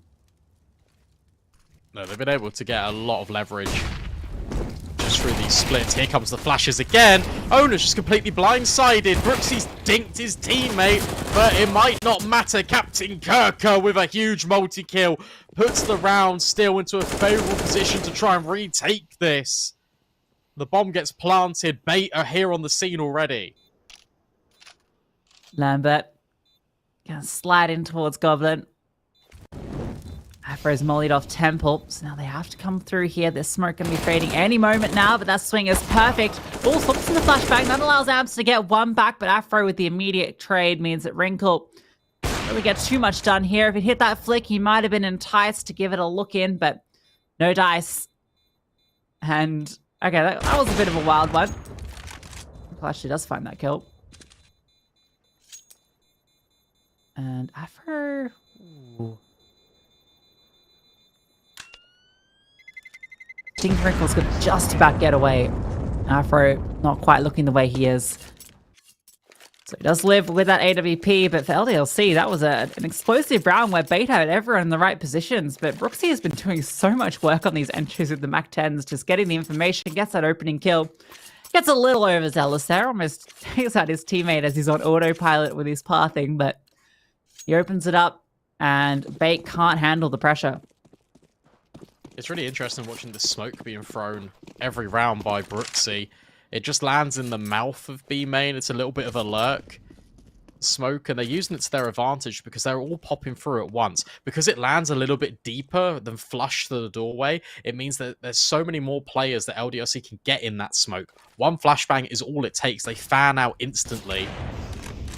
And Bait, even though they expect players to be there, they can't handle the pressure. Wrinkle misses a shot uncharacteristically, which allows Gravity the way into Dark. Okay, Lambert, that's a nice way to open this side up. Clean double. And Strong was always going to be tricky. It just relied on this AWP being in the right position, and unfortunately not the case. Owner's chances of saving it are also very low. LDLC are definitely going to be interested in removing this AWP. He's yet to frag. Yet to do any damage, in fact. And maybe now his chance. Strikes with the AWP for one and trade it immediately.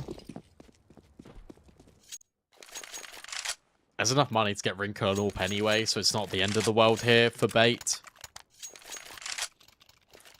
What's interesting now, though, is if you're LDLC, you might want to start mixing in more mid-A splits, because you've conditioned Bait that, hey, our B attack's working really well. We can pop and use that at any moment. So more forces, more diligence is going to be put over towards that B bomb site. You can see that we've got an immediate change up here. LDLC, it's more of a spread default.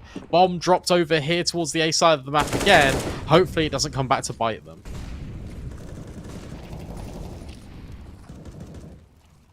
A bit more pressure in towards mid from the T side. Looking like potentially a split Afro while he splits Amps to open with that shot.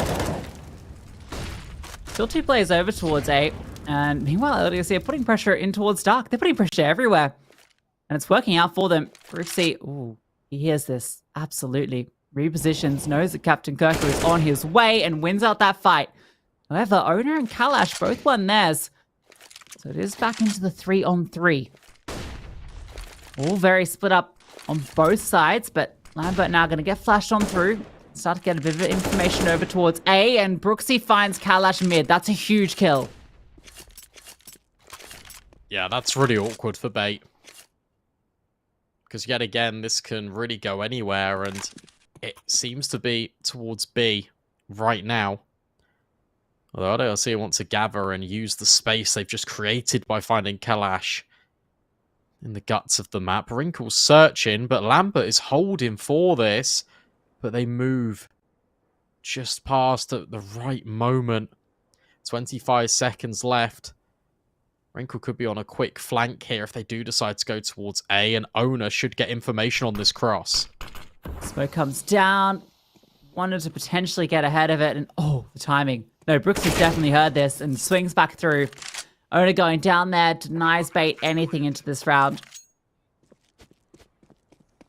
That's what Hounded from LDLC after Bait actually found a couple of kills, right? It was a 3-on-5. Bait even things back out, but LDLC patient, waiting for a bit of aggression in mid, find that first, and that sets them up to then accelerate off it.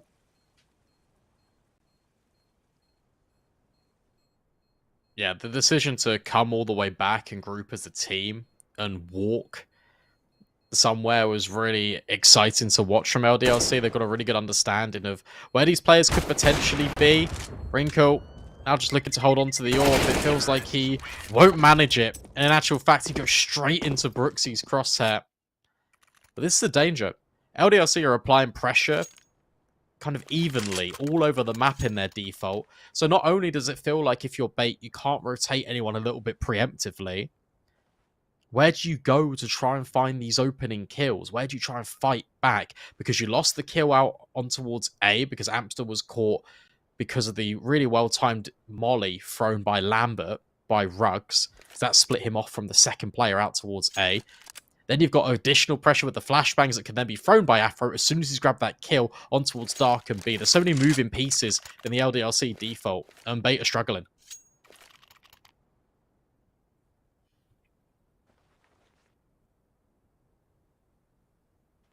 They're going to be struggling into this round as well. CZ on Amster. Shout out to CZ and Choi's out there. All three of us. Me, Amster, and Hunter.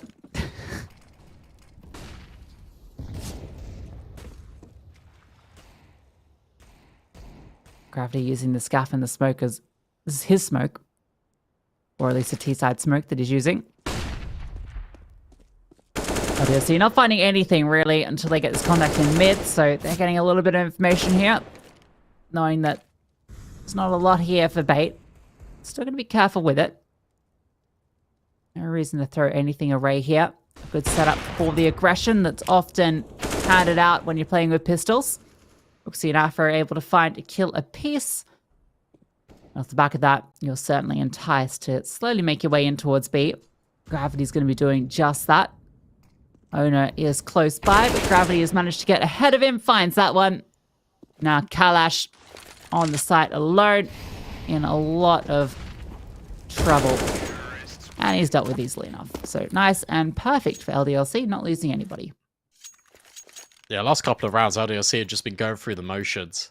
It's like, okay, we know exactly how to react to situations. We're taking this area of map control, which means we need this player over in water. We need this utility set off the mark. And Bait are just really limited as a consequence. Double orb, that's now the response. It's expensive, but we are entering the tail end of this first half. Potentially, Captain Kirker is looking to lock down Dark with his orb. In fact, it's just B main. A double op's so common on this map. I'm surprised we haven't seen a lot from Wrinkles yet, but oh, that was maybe opportunity. It was a little bit messy there with the way Amster was positioning as that peek came through. So I don't know how much Lambert saw, but it was enough to send him out of there alive at the very least. Gravity's leading a push through mid. There's 3 players coming from the T side. Kalash repositions.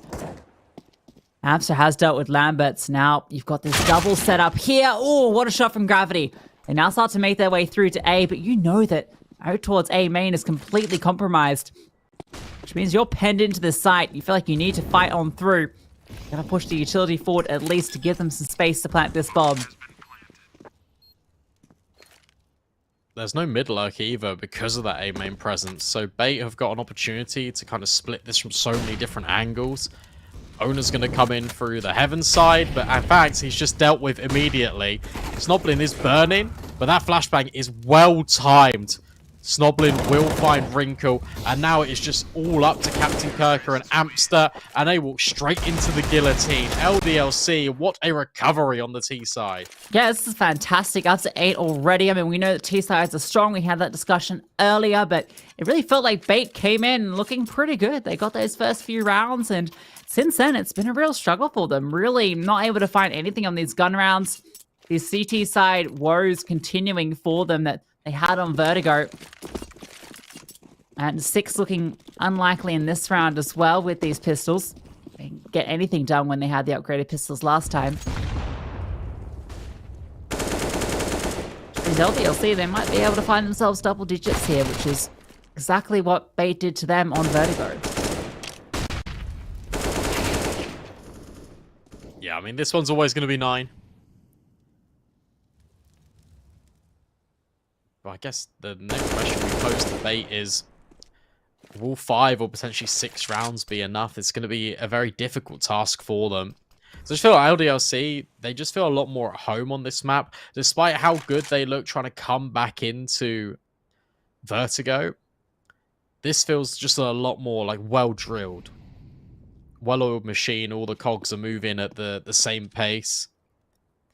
Everyone is going off the calls and sticking to them. It doesn't matter which site they go to. It's clear, it's purposeful, it's direct as well. And there's always really good trade space on the LDLC side. Something that we've seen be exploited round after round. Bait, it feels like they're playing a lot of individual positions. It's not really helping them out at all. Wrinkle's having a little bit of a rough one, so it relies on Ampster to kind of pick up the pieces. And if the rest of the squad isn't firing, then you're kind of in trouble. Yeah, it really feels like the CT side just doesn't have many answers. The most aggression we've really seen is out towards A main, where we've seen that AWP rifle set up a couple of times, and we've seen them when they've had pistols push out through B as well. But when it comes to the gun rounds, they feel very timid and very kind of reactive to what LDLC are up to. That's not really working out well for them. 9 now, as mentioned, locked in for LDLC. Captain Kirker might be able to find an exit. They need a lot more than exits right now. Oh, in actual fact, he's just shown the door. That's a really good point, though. Where have we seen Bait peek out in towards middle? There was one round in which Owner wanted to get aggressive in the gap, but he just gets spammed through it instantly. And it's just the early utility of LDLC really forcing this CT side back. It gives them really narrow, limited options. Yet again, we're going to see the smokes fly out off spawn for the T side as they look to try and make their way very cleanly to end out things on this first half. Bomb making its way towards the B bomb site, and well, Wrinkle's just been caught off guard instantly. There is a trade, and there's still 2 more defenders here. Yeah, it's certainly been conditioned to keep a lot of players over here. Canals has been firmly under LDLC's control this entire map. No CT aggression here either. Owner's forced off as the smoke phase. Doesn't really want to contest it. Redeploying utility. Flames as well. We can only hold back the tide for so long. LDLC are raring ready for this hit. One smoke goes through to Temple. Another one to deny, though. It's going to keep them at bay. That flashbang is perfect. Owner can't dodge it. Good damage. It's into the shins of Gravity. And Snobling has found a double kill in mid.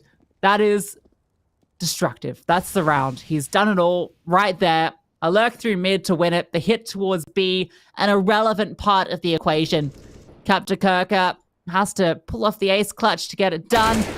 Gets it a half-hearted look, but half-hearted is not enough. And LDLC find 10 at the half.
Oh, welcome back. 10-5 the half. As mentioned, LDLC in the lead this time around. Bait had did the same on Vertigo.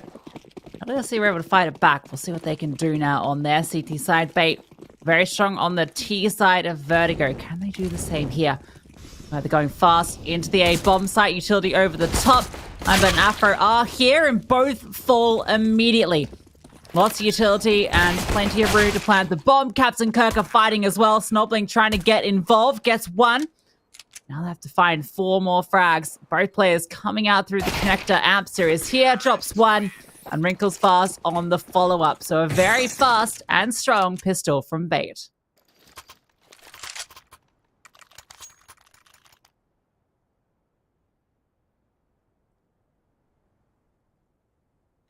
And LDLC are actually going to fully invest off the back of that. Saw them earlier going for the eco in this situation, but they have decided to fully buy into it. It's not wanting to allow Bait to build up anything here. It's going to be a tough one against 5 rifles. That's a good tag from Afro. He's looking for more as well, trying to re-peek on through. Brooksy with a HE. That one's going to land. Oh, what a shot! That's incredible with the Desert Eagle. Amps are now charging on through, and he's able to collect 2. That might be enough to give them passage through. Gravity gets 1, but it's not anymore. With Lambert falling, it leaves everything onto Afro. 1v3, and all he has is the scout. They know that he was here. Captain Gurkha plants the bomb, and that makes things all the more tricky. Another tag. He'd be loving the AWP, but maybe the scout can get it done. A headshot comes on through, and Afro. That is unbelievable. A 1v1 now. Player down in towards Cave is Owner, and Afro does not know. So Bait just about win it. Yeah, what an insane round there from Bait. But Afro, it's his heroics that do absolutely everything for LDLC. Just when you think that round is potentially out of arm's reach, he absolutely nails those players to the wall. And it's a resurgence out of Owner, a much needed one for Bait to keep them afloat.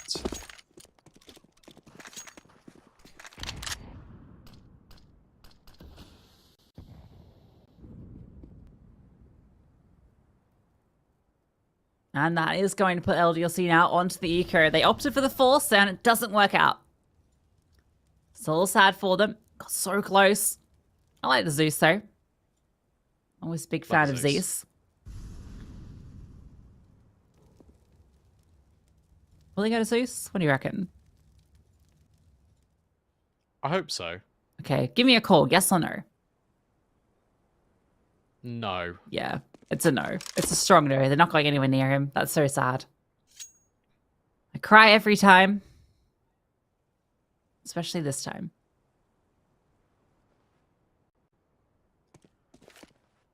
Yeah, me too. It is a little bit sad. The bomb is delayed in making its way to B, but it will finally be there, and there's no one here for LDLC at all. Stack gambled, wrong side. Bait move up to 8.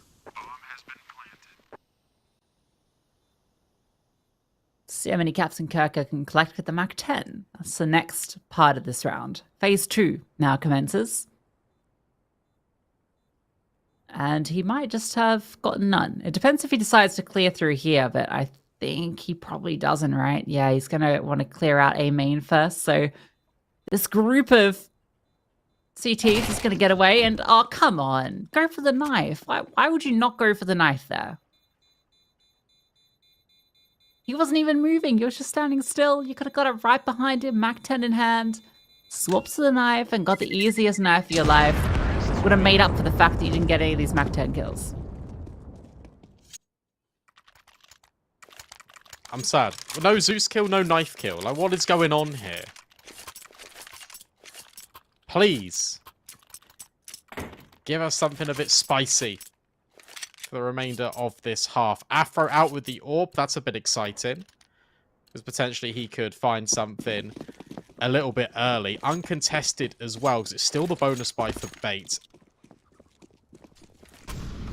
So I did find his scout very interesting. So I'm definitely subscribed to this Afro AWP.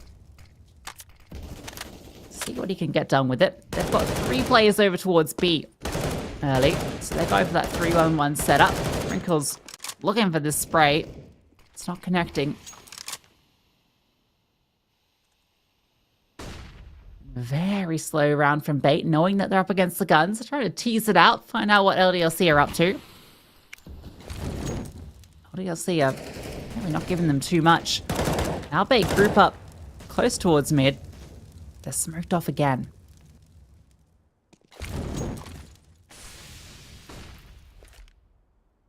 Oh, that molly missed as well. Just taking their time.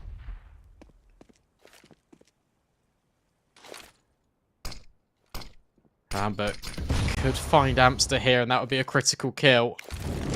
But in actual fact, it's all a little bit of a fake bet. Bait are going to hedge their bets towards B. Well, Captain Kirker is going to find a nice opener with the Mac-10. Just charges on. Snowbling doesn't have anything to say about it. Brooksy does, though. Gets one back, and ooh, needs to be careful. Amster's found Lambert and Gravity as well. A huge double kill. That might be enough. Afro unable to get engaged with the AWP. And CT AWPing on Anubis can be tricky. It can often be difficult to be in the right place at the right time. So he's going to find that kill. Oh my god, what? Okay, now it's on. Shoots through the site and finds the wall bang. This round was done, but Afro's made it look interesting. Still 2 more players, and now time becomes an issue. Knows one's tucked on through, spots him out, but needed to hit that shot. And even then, time was a concern. Rebigs through for the tag. Now he's just running away and is going to survive at the very least. Every round feels achievable when you got Afro on the AWP, doesn't it? That is absolutely outrageous yet again. He does manage to keep it, so he can provide more nuisances to Bates, but they are slowly creeping and crawling their scoreline back to an even playing field with LDLC. The money, it really is not here for this CT side, so now even more onus relies on this AWP.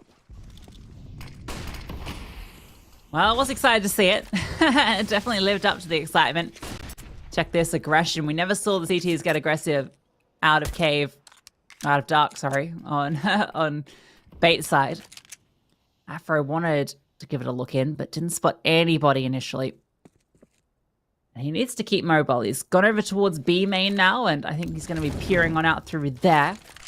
With Brooksy by his side, but again, not going to spot anybody. So at least he's getting information, but it's not what he hoped for. At some stage, he's going to have to make his move. He's actually going to push with Brooksy. If he finds this kill, it's worth it, but otherwise he's just going to be completely out of position when this hit goes towards A. And as he peers around, he is going to catch that one. It's an AK that can be recovered, but he needs to get his skates on. Yeah, he does. The Eagles need to find impact tucked in at the back of Cape, though. There's potential.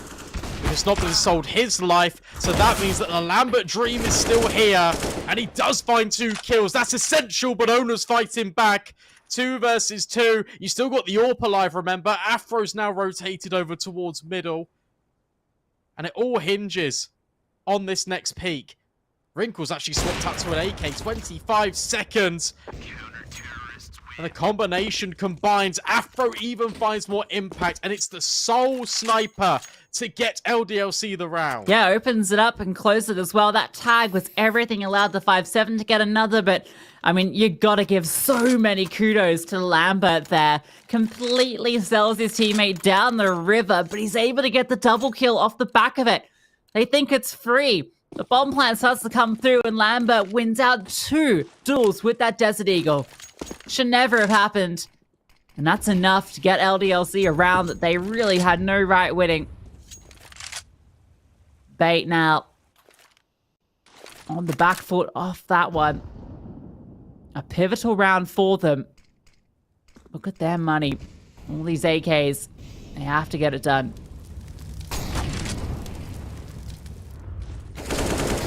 Good molly. Oh, it forces him back, and Ona actually steps in. Amster wins out the fight regardless. There's an immediate trade, but now B is under a lot of pressure. Brooks is the sole defender here. He's able to step up for one. Couldn't quite get the follow-up. It is a dink onto Kalash, and that's definitely been communicated over to his teammates. Lambert has a kit, but he's on a very long wraparound. He's going to be going all the way out through T-spawn. So he's going to take his time to get here. Really relies on Afro being given something here to entice him to go for it. Otherwise, it might just be a containment exercise. Getting down to half, and Lambert only just now coming around the corner. And yeah, at this point, with no kills found, this is going to be a bait round.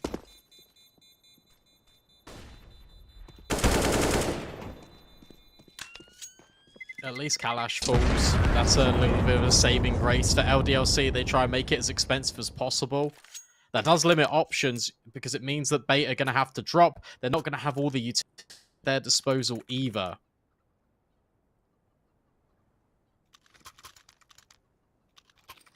They do keep LDLC at bait. No save weapons. Plenty for them to work with.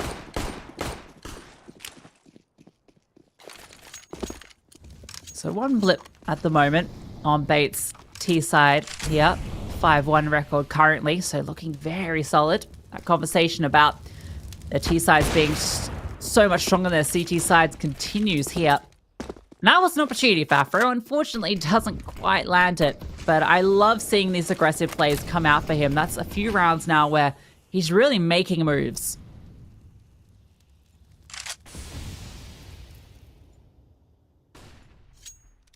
That's a big out for Gravity.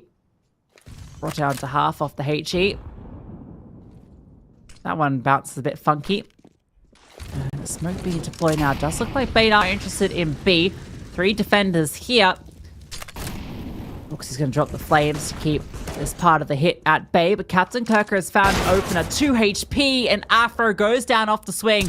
Brooks is in the open. He has to go up big, but it's only one. Owner takes him down. And Lambert and Gravity are not here.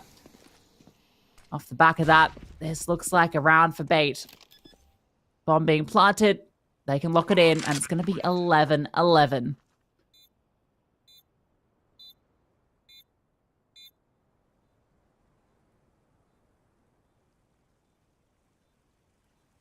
This is where it gets a little concerning for LDLC. It feels like they have a few nice tricks with what Afro's been pulling up with some of these aggressive plays. He's been trying to get involved early. Knows that there's a lot on his shoulders after a pretty quiet Vertigo from him. Has been the star for this team for the whole year since his addition, essentially. The rest of the team, they are finding often 1 kill. We're not seeing the big multi-kills that are really required in these side holes because Bait are so quick on their trades when they go for these hits.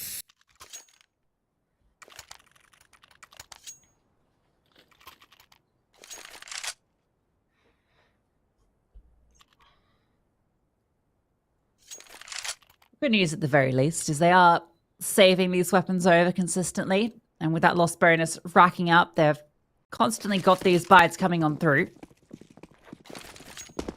Afro continues to get the opportunity to play with the AWP. Wrinkle has his out. He's been very quiet after, I think, 31 kills in that opening map. So maybe on this T side, we'll get to see a little bit more from him. The whole team was struggling on the CT side, so he didn't really get too many opportunities to get involved with it. Can't blame him too much for that. Smokes in mid, denying him access to any fight onto Gravity.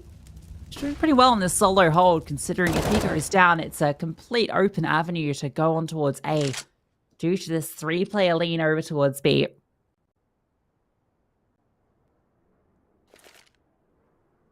Brooksy's got this angle over towards jail where he's getting a lot of information. We're not seeing anybody out B main. Similarly, there's no contact, no sound cues out towards dark, and that's allowing LDLC to rotate players now back over towards A. They've got a double mid setup now, which means they can quickly come on through the connector as required. So Bait is hit. Ooh, okay, that's a good kill. Onto Brooksy on that lurk. He was getting information. They're still going to be hitting into a site that's reinforced by 2 players. Absa, he's going on through forward first. Flashbang over the top. Lambert gets one, but 2 quick kills come on through. Afro here with the AWP needs to get involved, but it's Snobbling with a double. Afro now has to do it all, but time is in his favor. A 1v2 tucked in towards heaven. Wrinkles picked up that AK and he wins that fight. If he goes down there, there's no time for the bomb and a potential for LDLC to clutch it out, but it's Bait who take the lead after such a strong first half from LDLC. So required timeout here because LDLC have no answers on this CT side.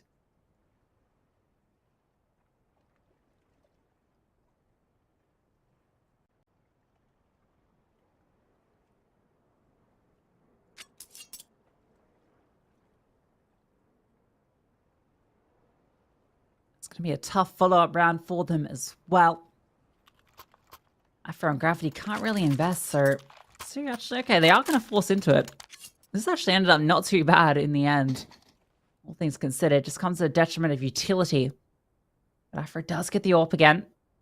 MP9 and Gravity, who has been that dark player, definitely a position where you can make that gun work to a decent effect. So Afro's players this time around. Looks like mid is where he's interested in, but Beta already sending 4 players early out towards B. Wrinkle is just prying on through. Okay, he's spotted on that jiggle. Both players getting hint of each other. That's going to cause the rotations over, but they're going fast. Brooksy finds the opening, and Snobbling swings out for a follow-up. This is looking a lot better for LDLC. Snobbling holding again. Captain Kirker does get one back. That's the only trade he finds. That HE doesn't quite bounce the way he'd hoped. And Owner was trying to make a play over towards A. So still all on to Captain Kirker, and, well, very unlikely he can do too much here. Lambert tucked in here. It's not an uncommon position, but Captain Kirker's not going to be clearing that one. So LDLC will even things up with their second CT round. 12 apiece now. And that one was a lot more convincing. We need a little bit more of that from them, because it has been mostly the Bait show. Maybe in this late stage of the map, that's a chance for LDLC to start to get a roll on.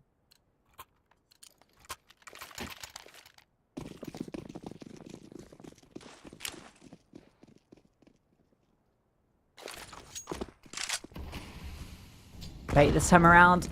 A bit more of a default. And LDLC, Brooksy actually peeked all the way out from B main there. He spotted anybody, and that's bam. Looked like it lined up. Went both ways. Players damaged off the back of it.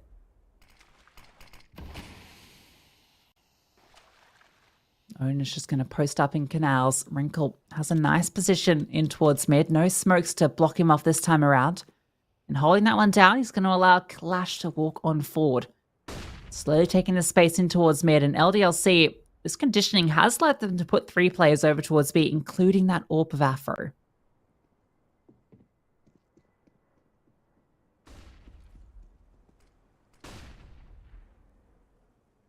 He's going to start to make his way towards A, though.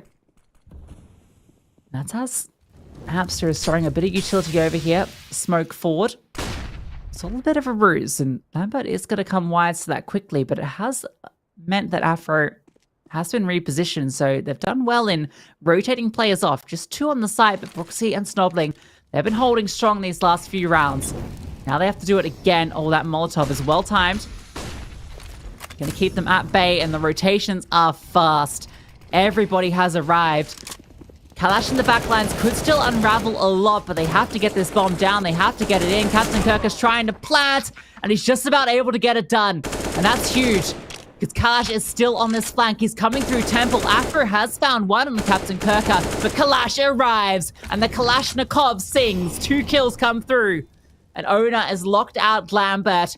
This one looks good for Bait. Despite all these CTs being here, the fact they got the bomb down and allowed Kalash to come through on that flank was everything. Afro is again forced to save.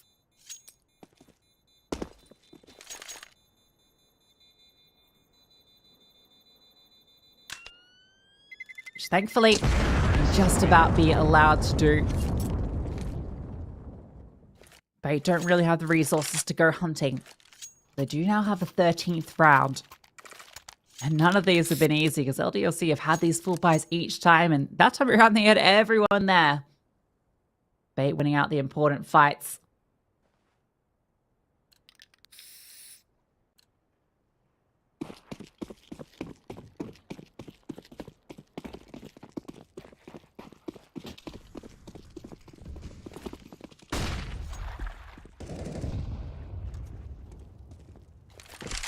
This time around, Owners managed to get very deep into canals early. Afro's again going for this aggressive peek, and he's rewarded. Wrinkle was even holding for it, but still gets taken down. And Owner at least gets a little bit of control back in towards Dark. So he's walking on through, and Owner takes him down. He even sings back up 4 apiece. Rotations now have to come on over. Gravity starts to make his way here. It's 2-2 split at the moment for LDLC. Beta hoping that the rotations go towards B. They're starting to make their way in towards A. And it is kind of working out for them. Lambert's going to take space in towards mid, which means Afro is the only one here that can really deal with the hit as it comes through.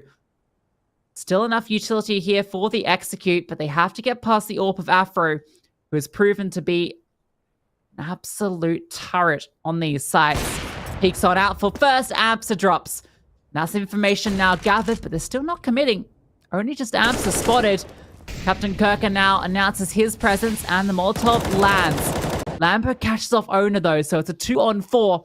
And Afro is still here. He's still peering around, trying to find this way through. To deny the bomb, and he does just that. The rest of the team starts to arrive, but Captain Kirker has an impossible clutch on his hands. Afro doing everything on the defense. 4 kills in the round for him. And a 13th now for LDLC as they tie things up again.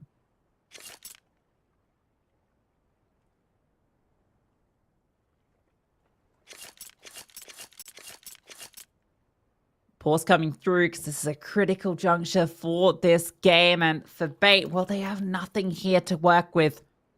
That means LDLC should be able to get up to 14, get themselves back in the lead.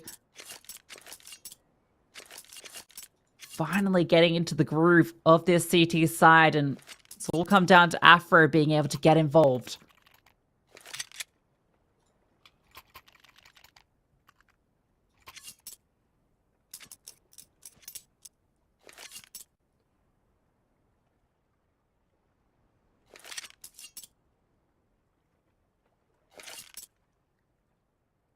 Deep does look like Bait gonna have barely anything into this one. That 14th, looking locked in.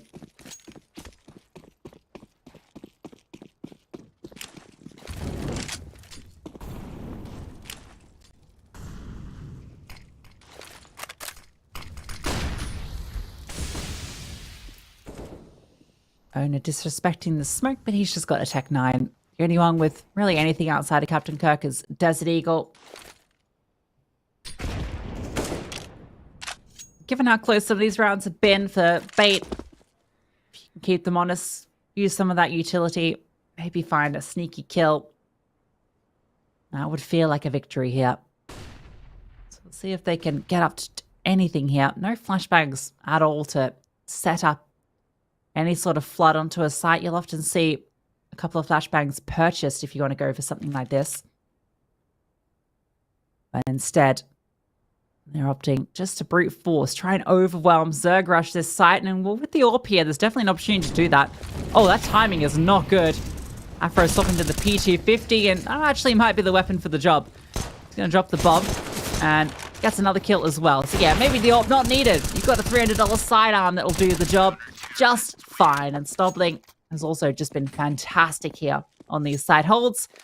So LDLC now take the lead.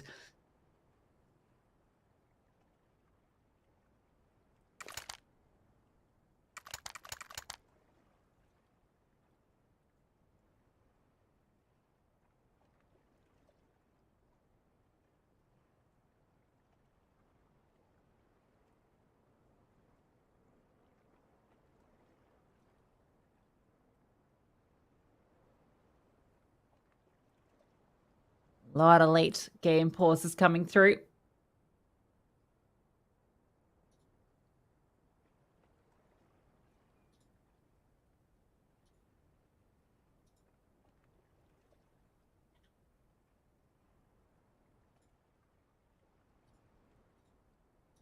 This one might be a techie. As you can probably tell, we've got a techie of our own here.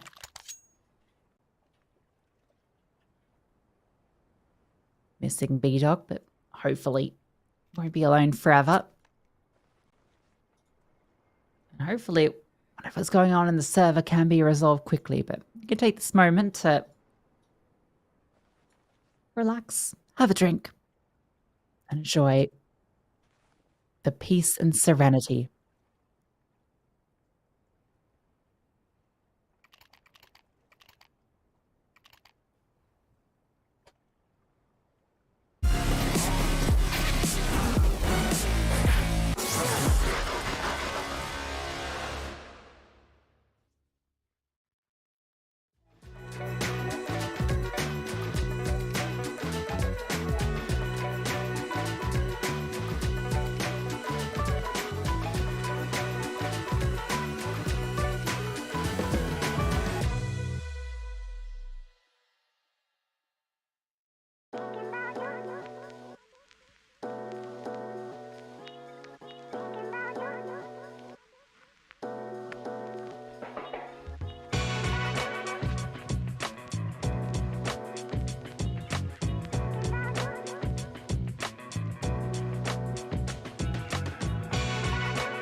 Well, our technical issue within the server has been resolved.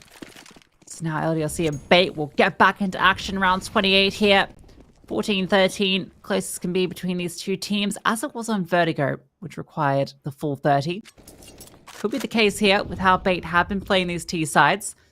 LDLC with the late resurgence on their defense. They've left mid completely open. They've got this double dark setup. Prizing control down into the canals. Bait have taken full advantage of this, and Snobling has to be careful. That window angle could be his doom, and no, Snobling able to get into the position to find that fight first. There was a timing window there where perhaps he might have been able to win that one out. So now Bait are playing without their superstar. As rough a game as he's been having.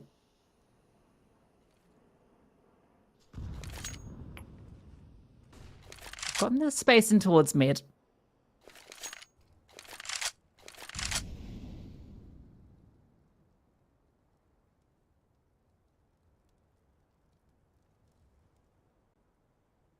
Kalash is going to slowly work it. They're going to split onto this side here, but Amster falls to Lambert.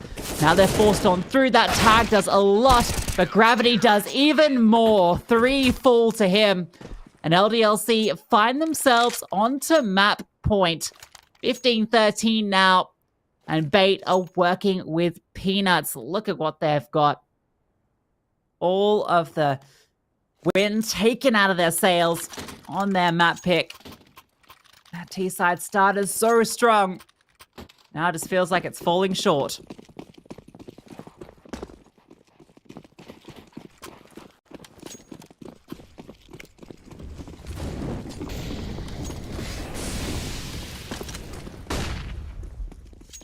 So pace is the answer. Straight into the A bomb site. Gravity does go down. Kalash able to take one. Afro gets wrinkled though. That bomb still has to cross and just about makes it over. That HE though, that's going to do a lot of damage onto Kalash. Do get the plant. Feels so suffocated on the site. Snobling just trying to overwhelm with the AK. Kalash close with the Tech 9, gets one. Still, Owner very low, and he is the only one remaining. A double kill from Lambert. And LDLC will take Anubis 16-13. Able to bounce back and take it. We go to a break.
break up, don't speak for a couple of weeks. I'll be in his place till he calls and says he's sorry. This situation's on repeat, just like a scratch on a CD. It just gets deeper when you hit rewind. How many nights will you make this decision? Nights ending tears and it's blurring your vision. You know he don't love you, hurt you holding on to. Scream through the phone even though he won't listen. So I'm still at your place, trying to make it okay. He's miles away, I'm left here with you. Say that you just need someone caring for you. When will you see me more than your rescue? I'm feeling kinda used, yeah, like a drug that you take when you're sick of crying all your tears away. Is that all I am? All I want is for you to be happy. You know this ain't healthy. Do I make you happy? How many nights will you make this decision? Nights ending tears and it's blurring your vision. You know he don't love you, what you holding on to. Scream through the phone even though he won't listen. So I'm still at your place, trying to make it okay. He's miles away, I'm left here with you. Say that you just need someone caring for you. When will you see me more than you rescue? I'm doing everything he doesn't do, but I'm still not enough. Even your parents know I'm good for you, but I'm still not enough. You wanna be done with him, you're stuck with him, 'cause you don't have the guts. And after all I've done, I'm still not enough. Still at your place, trying to make it okay. He's miles away, I'm left here with you. Say that you just need someone caring for you. When will you see me more than you rescue?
And welcome back to map 3, Nuke, the decider between LDLC and Bait.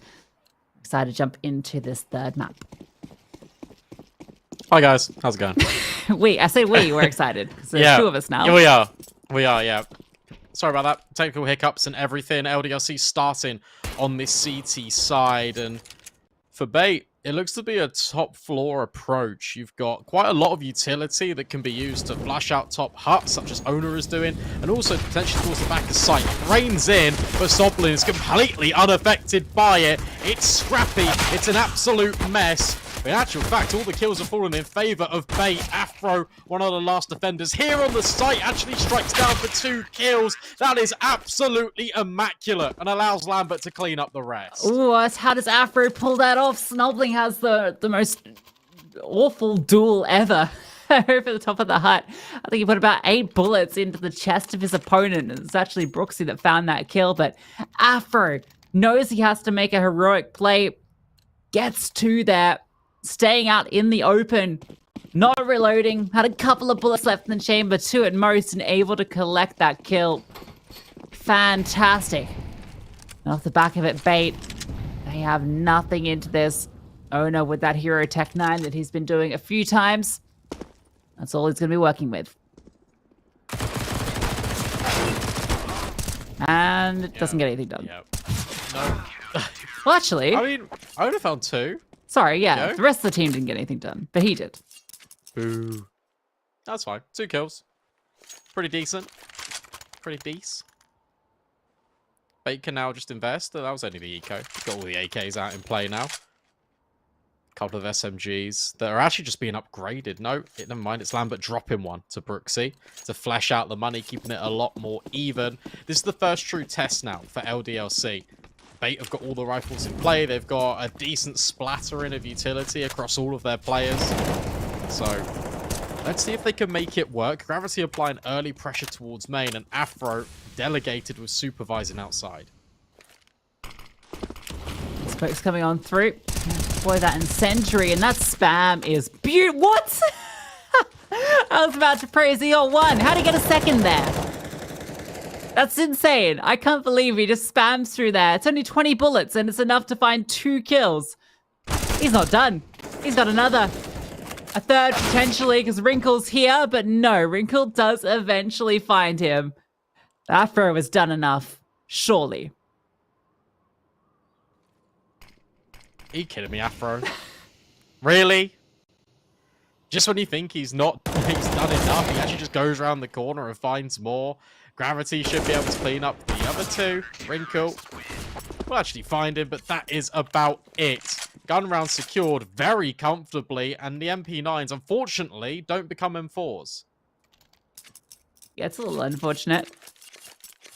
But Afro, I mean, he could have put an AWP there, but I guess you know that you're up against half buy into the next round. All right, who's the one person that's got the phase one? This Ukrainian org, they've all got the Monty ones out, supporting their countrymen. And someone's got the phase one. In there as well. Okay, well, two people letting down the cause. It's all good. Lambert, he wants to get up close with the MP9.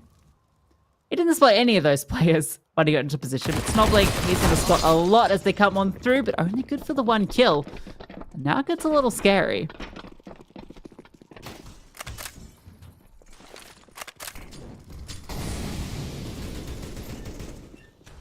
Bomb planted. Afro gonna be moving through the smoke, and Owner on the other side. It's awkward, and he wins it out. His Tech 9 doing wonders all of the time, it feels. Gravity gets one back onto Wrinkle. It's a 3v3 now. Kit's on everybody, and Lambert's on a good flank timing. Does win out that duel. Kirker tucked into the corner. Does make his Tech 9 connect. Brooksy able to get them back. Lambert finds one as well, and there's enough time for the defuse. The pistols almost get it done there for Bait. Yeah, they do. And it was another one of these rounds where the pistols actually look more potent than the rifles for Bait. We've had a top floor hit, albeit it being the pistol round, but they still got a lot of mileage out of using their utility and their entry path in. I think that's what we're seeing a lot of. Bait, when they get themselves into decent positions, they can use their entry path in that they've been rehearsed and choreographing. That's where it starts to fall into favor for them. LDLC are doing really good at just disrupting plans, though. And that is ultimately where Bait are struggling. We look to their T side as being a key fundamental piece of their success. But if LDLC keep running them down, then this is going to get tricky. Gravity's going to do his best Afro impression, but Afro, well, can't imitate greatness. He's able to get that opening kill onto Kalash, even though he was spotted out. And it looks like maybe there was a bit of a fray to be taking place in towards the hut, but not to be. So Bait lose the opening kill early. Gravity on the reposition is caught by Captain Kirker.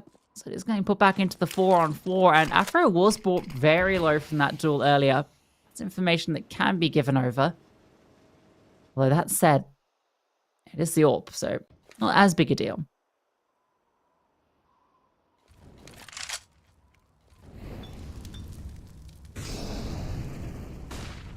Molotov over onto hut. It's going to slow things down slightly, and that main smoke is actually enough to allow them to cross if they wish to. And that kind of has to be, because they don't have any other smokes, but they are going to get across to Secret off the back of it with that flashbang.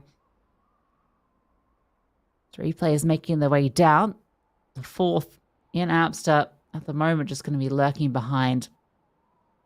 So looking at this pack moving slowly towards B, but no one's actually on B. Everyone is on the upper side of the map at the moment for LDLC. So if Bait are quick, they might be able to get ahead of these rotations. Although that said, looks like Snobling has made his way down, so he can greet them here. And time is an issue. About to hit the 10-second mark, and they haven't made their way onto the site yet. That bomb still needs to be planted, and they have to get past Snobling. They've just about done it. Lambert finds the lurk, though. Wrinkle removes Snobling. A 3v3 as the bomb gets planted.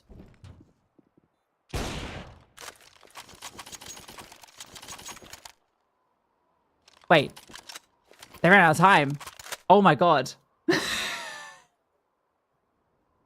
Well, that was a little bit wild.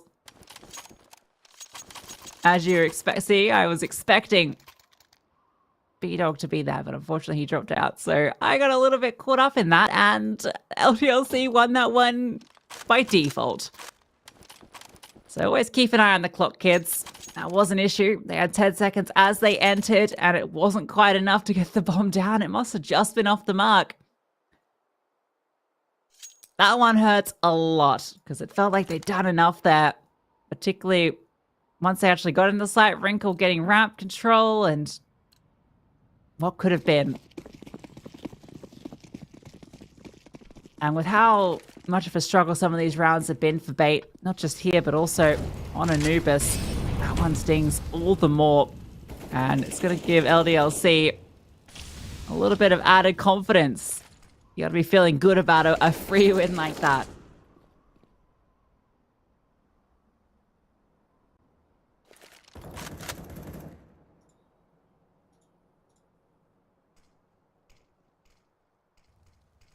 At the very least, they have the AKs out.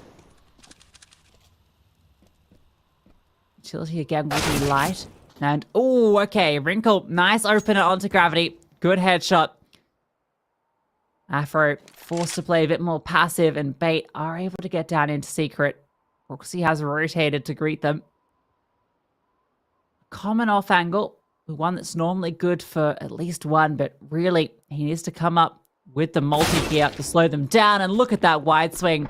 The dink comes on through. That's enough to weaken them. And Snobbling, oh my god, a triple kill from him on the B site is everything. That's the round done. Bait have done so much work getting through, but Snobbling goes a step further. Kalash now, 30 seconds, a 1v3. Can collect the bomb, but everyone is here. His potential avenue would be actually to go up and wrap through heaven, but time is low. I don't know if he can afford to be quiet about this if this is the play he wants to make. He's going to start going fast now, and they are going to hear him coming, so has got enough time to get up here. At the very least, will just about plant the bomb, but that's all he's going to get from the round.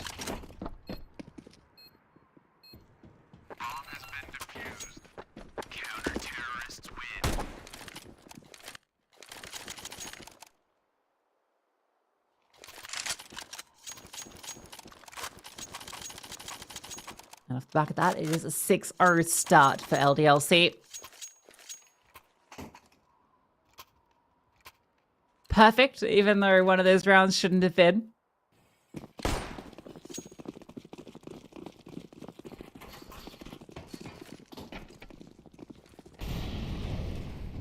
And gives you a little bit of worry considering the conversation we had earlier. I say we now, it sounds weird when I say we, when I am just here by myself at the moment, but I wasn't always by myself. We had the conversation on Vertigo and at the start of Anubis about Bait's strengths on the T side in particular. It's been their CT side that's been the struggle for them. So a slow start on their T side here is not what they need. The woes we've seen on their defense, and well, okay, Gravity gets the opener onto Captain Kirker. Oh, he's looking for more. The flashbang through, but Amps is the one that wins out that fight. Owner wins his over towards the wrap. So it is still the advantage for Bait of winning both of those duels. This is a nice move from LDLC, getting aggressive with it. Lambert wide swinging, just gets the ding. Brooksy does get one back, but needed to get the follow-up. He's done a lot of damage here, but that's not really going to matter against the AWP. Afro's still hanging around. Okay, does drop back down. Sitting in the heavens, and his time is numbered. Wrinkle is slowly creeping on around. Saving is not an option, and well, Wrinkle not even needed. The kill comes through. Wrinkle doesn't actually pick up the AWP there.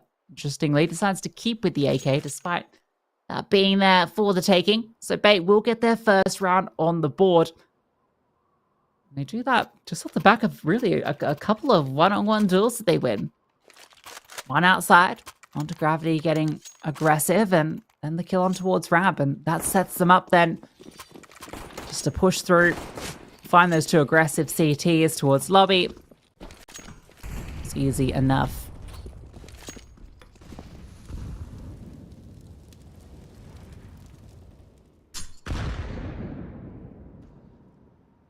Gravity falls back off the back of that HE. Afro's got a nice line here at least towards outside.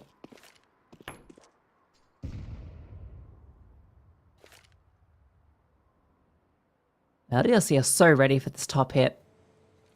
Afro's gotten all this information that it can't be outside. So no secret plays. It is just going to be this top site. Utility now making that very clear. Flash throws down the smoke. Gravity gets that first kill. Oh, he drops down and is actually able to find the follow-up as well. Is straight up by Amster, who doubles up. That is huge. Lambert wasn't flushed out though, and he's able to still get a kill from top of hut. Michael does find it back, and it is a 2v2 now. One in the heavens. That's been heard. Snobbling made noise as he went on up. The pump still has to make its way through. Afro's been spotted, so Wrinkle now has the information on where everybody is on this CT side. Stopped Afro. Oh, he needed to hit that shot though. Snobbling swings on through, does get the first onto Wrinkle, but Owner was there for the immediate trade. So Bait managed to string two together. That's enough to reset LDLC. Despite it coming down to the 1v1, LDLC can't really afford to force the issue here. Means Bait will be in a position now to get their third in a row. Things all go to plan.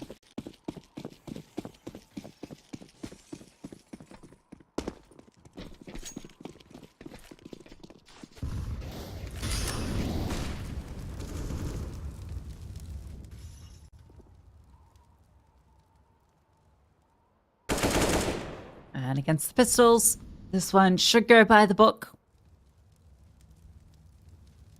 Brooksy, I guess, is holding a Zeus. Yeah, okay, he's got Desert Eagle.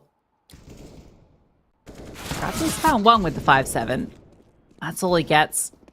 And Brooksy does get one. That's all. So a little bit of damage done with the pistols, but that's all they could really hope for. That third round is found by Bait. So now we get the timeout coming through. And this one's an important one for LDLC. Their economy fragile, having lost those 3 in a row. They won't have the ult for Afro. So there'll be a few concessions here in both that and also a little bit in the regards of utility as well. A few players a bit close to that 4K mark. We'll see how they opt to go for here.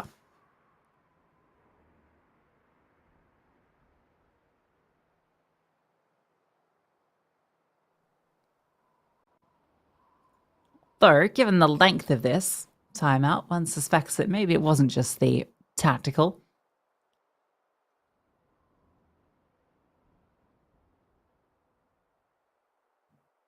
So hopefully we'll be back underway in a moment.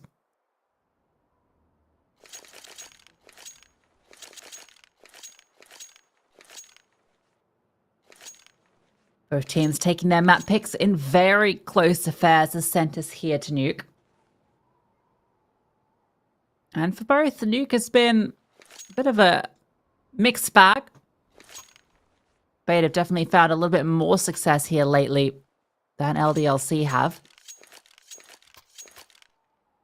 Even taking down Fnatic at the RMRs on this map.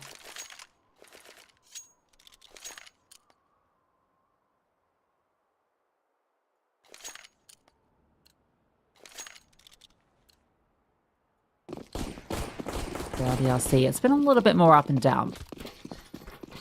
A loss to Monty at Challenger League. 4-16. So a devastating loss there, but looking much more recovered this time around. Elimination on the line, that is necessary. Again, Bait gonna throw these outside smokes, and they are committing to it. Very rarely throw them for the fake. Afro's actually getting a little curious and has pushed forward. So he is punished. Wrinkle goes back to check if anyone was there. Brooksy does get one nice kill in the Captain Kirk up. Spots out another and goes for the swing, but it's Snobbling that finds the kill. A 1-for-1. Keeps in a 3-on-3. And Beta are actually going to abandon. Going to get on out of that. They're going to regroup back over towards lobby.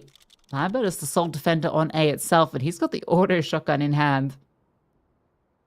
Which is never really the weapon you want on the solo defense, so Gravity is now called in to start to push up ramp. He's going to start to make his way on through. Comes down to the timing here, but Owner's headshot is a little bit cleaner. Ready for that one out, and Lambert has everything to do. That's the first kill with the auto shotgun. Couldn't quite get the follow-up, and Kalash is ready for the vent jump. Gets the double. That's 4 now in a row for Bait.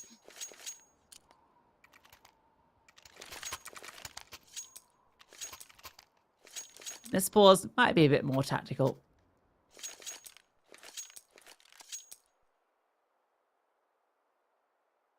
Who can say? For LDLC, they'll just have a couple of pistols into this one, most likely.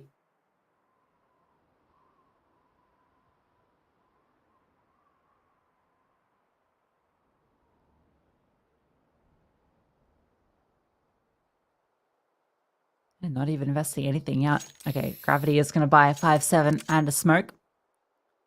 Lambert's got the MP9, can play on top of hut with that if he wants, or maybe even get aggressive with it.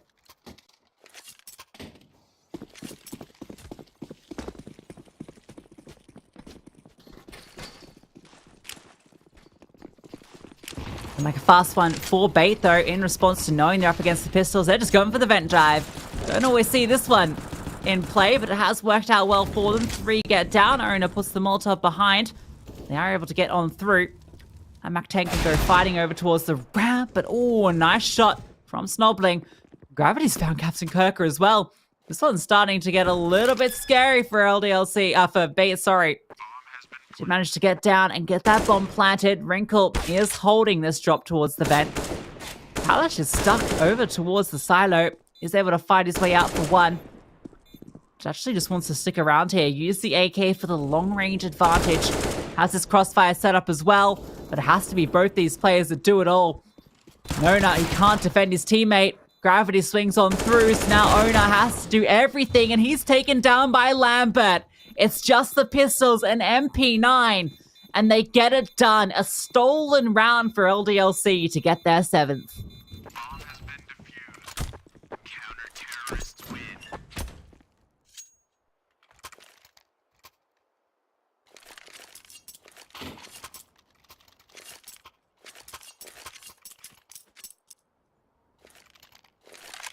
That one felt like it should have been Bait's 5th for sure, but LDLC will be thanking their lucky stars. Happy to take that one away. And again, it's Gravity getting it done with the pistols. Now that sets them up with everything. Afro's all back in play. So getting up close to the vent, dancing through the flames. Bait this time interested in testing the ramp. This has been an area they haven't really put any focus on at all so far. It's a bit of a change up. Snopling is here. Tucked on into the corner position. Good for 1, and he's made it good for 2. Almost the 3rd as well. And that might just be enough. Do they want to push any further? They decide not to. That rotation has come through, so it is the right call.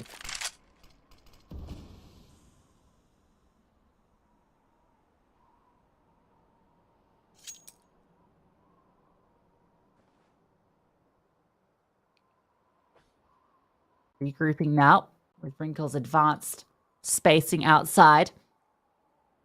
They want to crunch, but it's going to be difficult. Util lacking a player in main itself as well. Now LDLC are getting a lot of information that nobody is over towards ramp. Outside is open, so Bait have found this gap that they can thread on through, but oh, Owner was definitely spotted there. Surely Afro saw him on that jiggle, and yet you can immediately see the pieces start to move. Yeah, Silhouette's just immediately making their way down. 2 players already on the B-bomb site. There's enough utility here for Bait to get them out of this door, but they need to act fast and they need to act quick. 10 seconds, time is not on their side. Door swings open, and that's Afro finding not 1, but 2 kills, and that is the round over. Bait, it was a good idea to reset outside. The idea behind that was, well, LDLC have taken the space towards ramp. We need to try and go somewhere that they're not. But as a result, they took way too long in doing so. They even get spotted. It completely falls apart. And I was very worried when it got down to that 10-second timer. I don't know if you caught it, Brandon, but we did have a round earlier where LDLC won because Bait ran out of time. They planted the bomb just as the final second kicked on through, and it wasn't enough time, unfortunately, for them. Lambert gets aggressive. Afro as well. These pistols getting picked apart. Oh, okay. Our pistol doesn't get picked apart. That does a bit of picking. Gravity able to get that one back.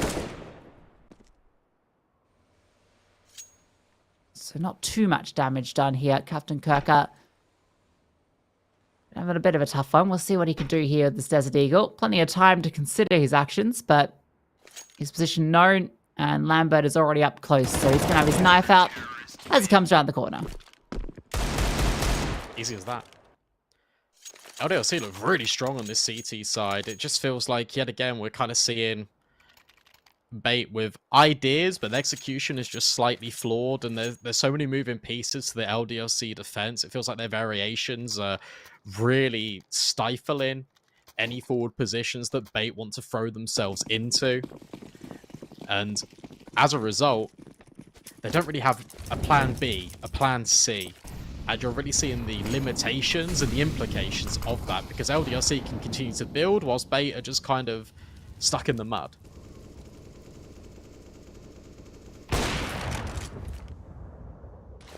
Yeah, now Afro is getting a little bit more aggressive, getting more varied with where he's taking these pushes. 2 kills.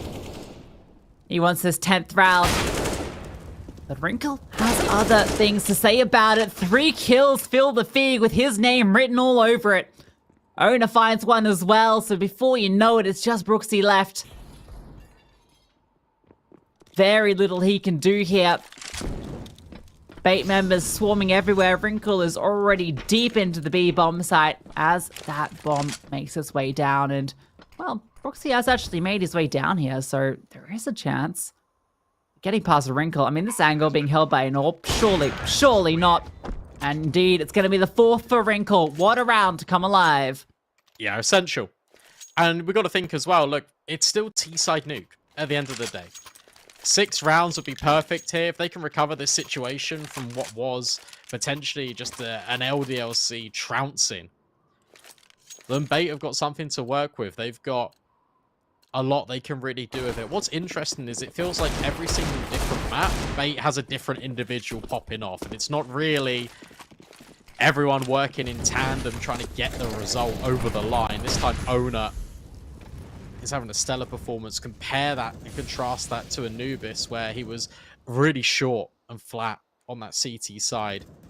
Now we move into the tail end of the first half. It's just going to be an A execute. Flashbangs, mollies over the top. Lambert caught off guard, and oh my god, Kalash actually finds both. That's insane. That should be enough. Snobbling and Afro, I mean, they have to go for it. Last round of the half, but their chances very minimal. Where was these pacey rounds earlier? You pull this one out the tail end, and it is enough. 9-6 is the half.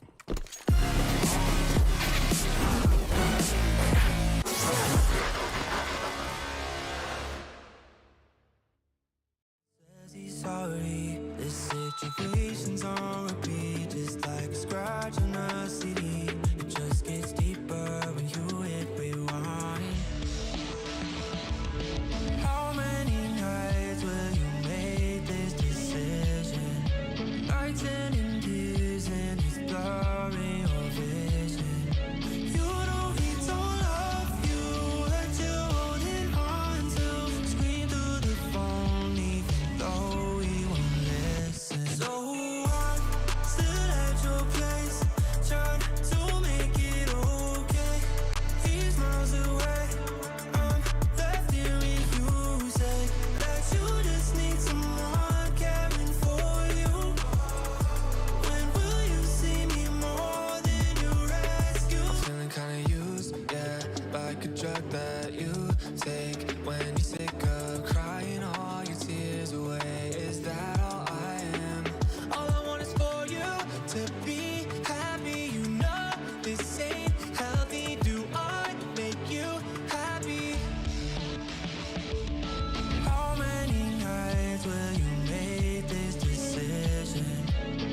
Nights and tears and it's blurring your vision. You know he don't love you.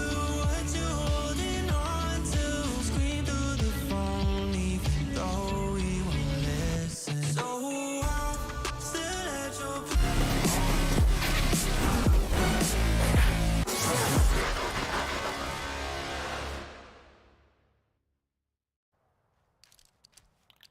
Welcome back in, everyone. Bait gave themselves a lifeline at the tail end of that first half, and it's something to work with. More importantly, they now swap over to the defense, and this pistol is ever so important. A reminder, the loser of this game is eliminated from Challenger League. Yeah, a lot on the line for both these teams, and with how close these games have gone, I would expect this one to continue. Okay, that was an interesting deal. Both players knew exactly where each other's were, and Avro just kept jiggling. Wrinkle didn't budge a muscle. Just trying to catch that timing shot. Well, it does reward him with the opener. Looking for a follow-up. This time around, he is forced back by gravity.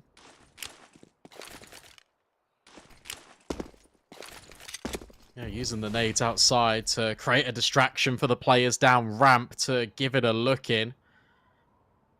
And they would have heard that one down below. Off on his bike.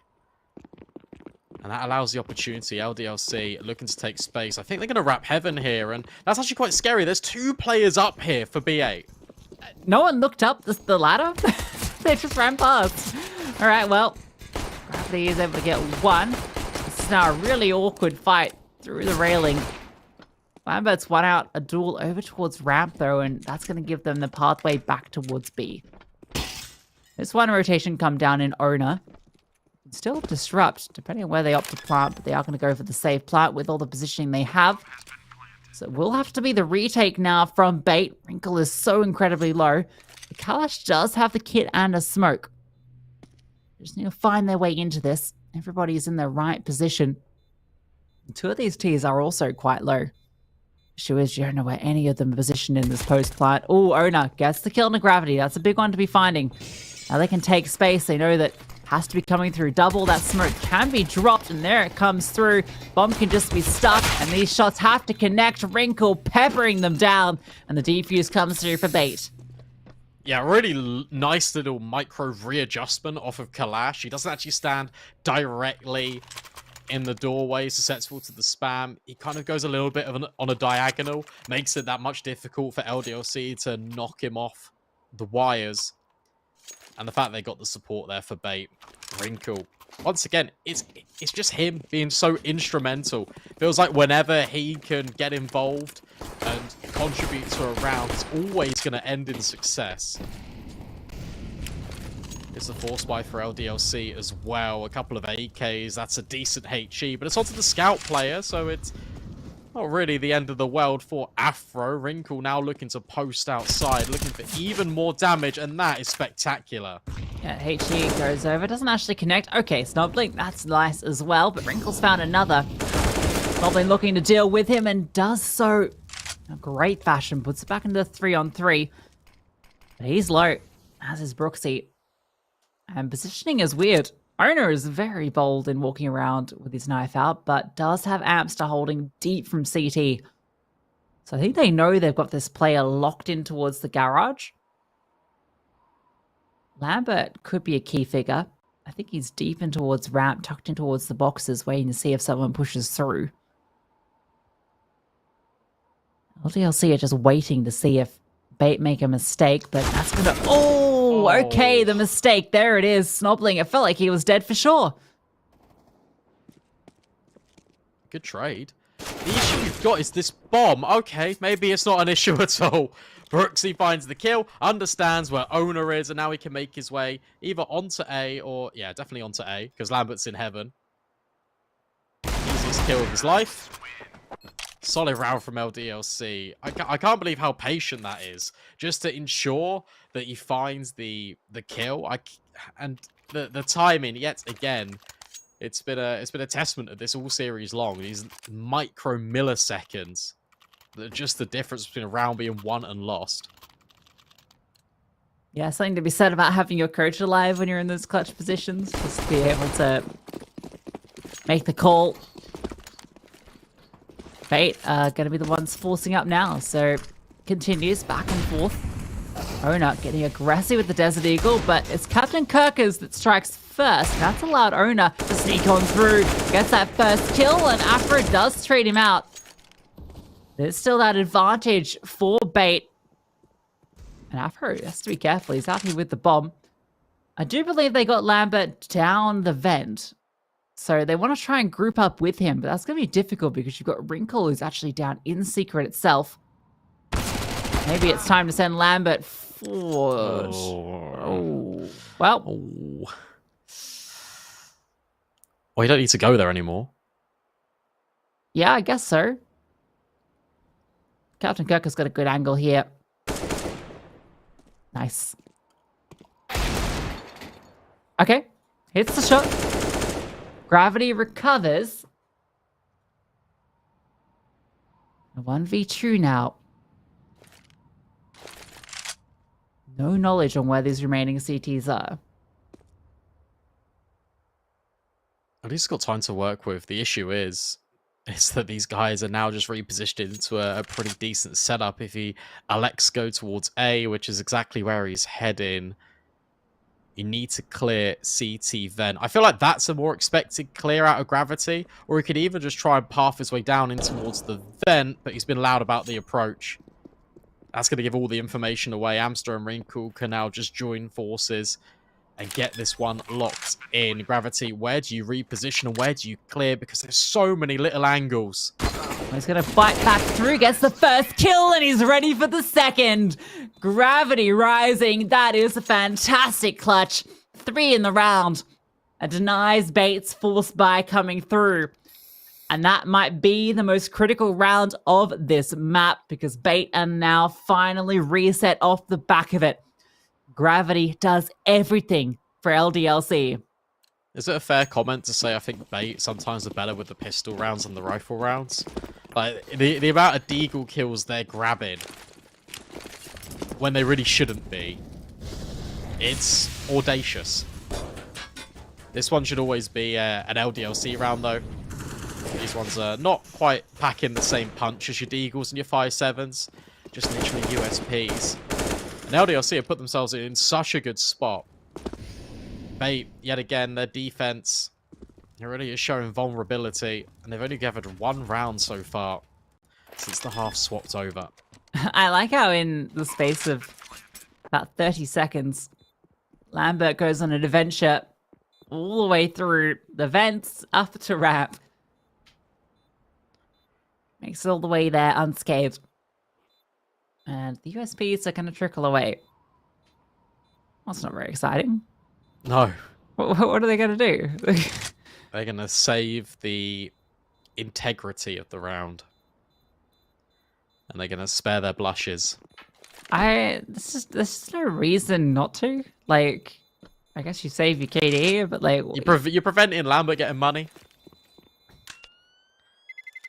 I just don't think that matters. If you can get yourself an AK here, that's worth so much more. I completely agree with you. I'm just trying to... Yeah, no, I mean... I don't know. That's the only reason I can see. But I completely agree. You get the AK, that's worth way more. Well, nonetheless, yeah, if they had an AK, they wouldn't have a FAMAS. They'd have better utility. What you need to do is get 1 AK. And it's worth it. But anyway, 5-round lead now for LDLC. Outside smoke's thrown again, a consistent feature of this T side. Wrinkle gets down early into the vents. But not running down there this time. Although he might consider a late drop. And there's a lot of CTs here to deal with him. He's done it consistently now that I think they're like, well, we're just not going to let him get away with this. That's why LDLC just turns to the other extremity. This is actually really smart going down ramp right here, right now. Needs to get past Amster, but he just wants to back up. Stands his ground a little bit, but LDLC aren't interested. They want to go for another one of these A-Raps, and Amster will be calling this to his team. The reaction should be to either get out of dodge in towards A main, or kind of scamper around in towards lobby and try and find a pick. Captain Kirka will reply with 1, but Brooksy and Afro combine and pincer Captain Kirk into a pretty tight vice. That's a good angle from Owner as well. That's good for one. Wrinkle arrives at the same time. So the 3v4. Wrinkle peers on through to his demise, though. Gravity not going to overextend. There's a follow-up player here in towards main. Kalash in the side itself, so this side is very defended. But Brooksy coming over heaven gets a critical trade. He's now on to Abster. They don't know where he is. Now they do. Oh, this fight is messy, and well, that was a little ambitious from Amster. I felt like he had to go for something given the deficit. Sometimes it works on the ladder, most of the times it doesn't. I think what we got to be really impressed with in these rounds especially is just the way that LDLC ping-pong their contact, and they do it in such a slow manner. So in this round alone, the reason why it's so successful is because after they take the initial peek outside into garage, whilst it is traded out, they're just so much more patient than Bait. Bait needs to go hunting for information. They're not sure what's going on. Owner walks straight into the deep lobby player. I'll just keep talking over this because it is the Eagles. But what you've also got then is the player that's made inroads in towards ramp the entire time earlier from the player that forced Amster away. It just means that he can then take the next piece of contact, and you're slightly less known because it's been like 20-30 seconds. LDLC are just really good at these mid-rounds. There's this pistol striking though. They have found 2 kills here. It's insane how many kills they find with these pistols. They get one more here as well. Gravity's dead. Should be, but no. Brooksy swings on through the doors to make sure Gravity just about gets away with his life. And well, you know, it's a team of young, very talented players. So you can see they've got plenty of aim talent. Sometimes some of that mid-rounding a little lacking. And LDLC just need 2 more now. They'll eliminate Bait from ESL Challenger League Season 45 here in the lower brackets. Every game is elim, and it is fast out the gate. Owner is able to get that opening kill onto Gravity, though. And look at the damage being done to Brooksy. Brought down low, charges into Wrinkle's AWP. So this one starts well for Bait. They're not out of it yet. Yeah, much better from Bait. This time they want to fight on their terms. Double pushing towards ramp. Holding down main successfully. Now LDLC are now sent scrambling. You've even got Amps that's rotated down deep to try and help with A. Everyone's just kind of in the lobby right now for the T side. They want to group together as a unit and head towards ramp. But Wrinkle is there with the AWP. It feels very difficult to get past him. And they actually second-guess themselves. Smoke goes in towards Squeaky. And with 1 minute left on the clock, they either go outside here, or they could even potentially save. It's going to be the former, not the latter.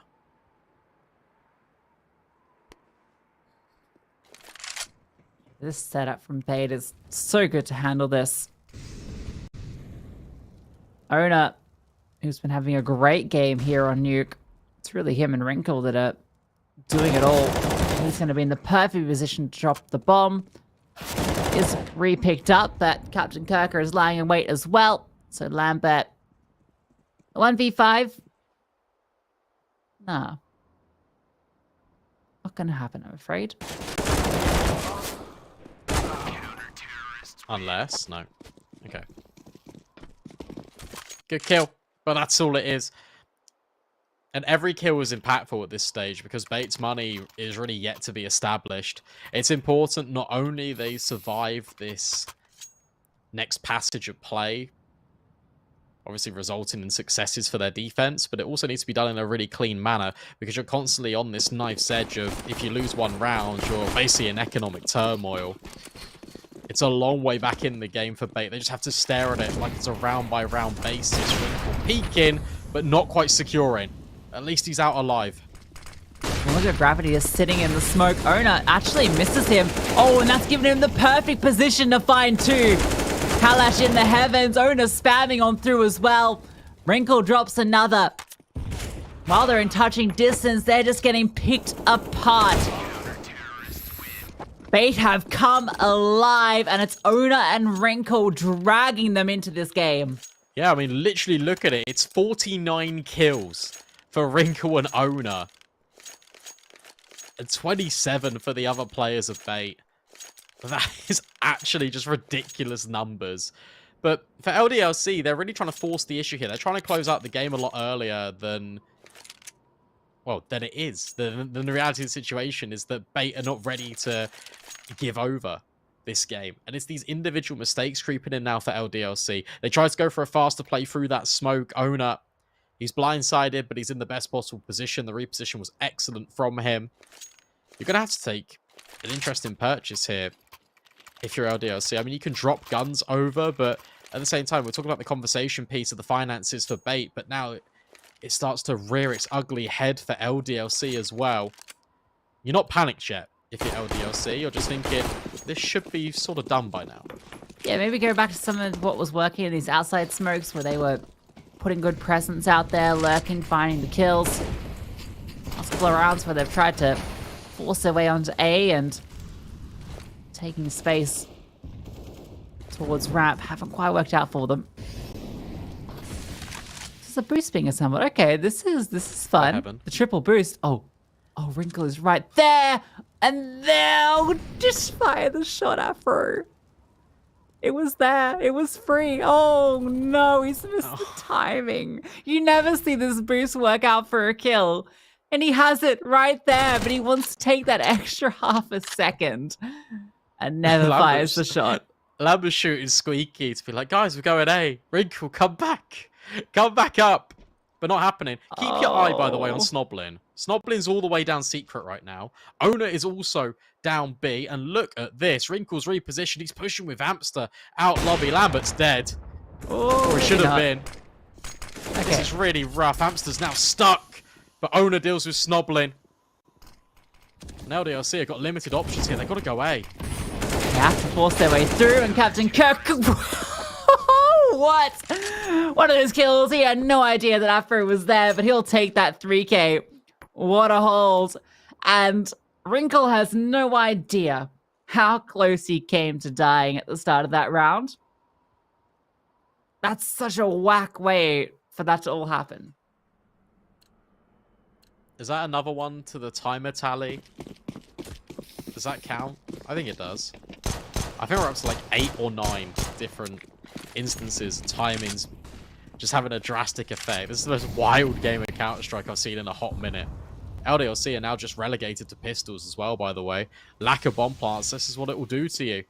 Now they're the ones kind of struggling. And take a look at this, where Bait have won consecutive rounds in a row and feeling a lot more confident about things. They've got money for days. Yeah. Shouldn't be any issues here against these pistols. And indeed, all getting cleared up now. No damage done to the CTs. A 14-7 scoreline is far in the rearview mirror now. There's still a lot of work for Bait to do. They are making it look achievable. Step by step. Round by round. Afro can't afford an AWP. Wouldn't even be surprised if this is just like Mac 10. Yeah, Tech 9. This is the prioritization from LDLC. They know how important and influential Afro can be on the sniper. So they're going to take a half measure to ensure it comes out in round 27. Faster play out towards ramp was initially the idea. Amster could be overwhelmed, but no. He gets 2 kills before he falls, and that is really crucial. Yeah, that might be enough. Captain Kutka is here, and Wrinkle with the dual Berettas just walks on through. Finds Brooksy with his back turn. How's he doing this with the dualies? Doesn't need the AWP. Right. Yeah. Sure, Wrinkle. That works. Lambert. Does he hit timing here? No. Captain Kirk is ready and securing. LDLC 14, Bait 12. It's getting spicy. It's very spicy. Do you remember the Rio RMRs, Bait versus Ecstatic on Nuke? Oh, yeah, that did happen. Yeah. That was, what, 12-3 to 15-15.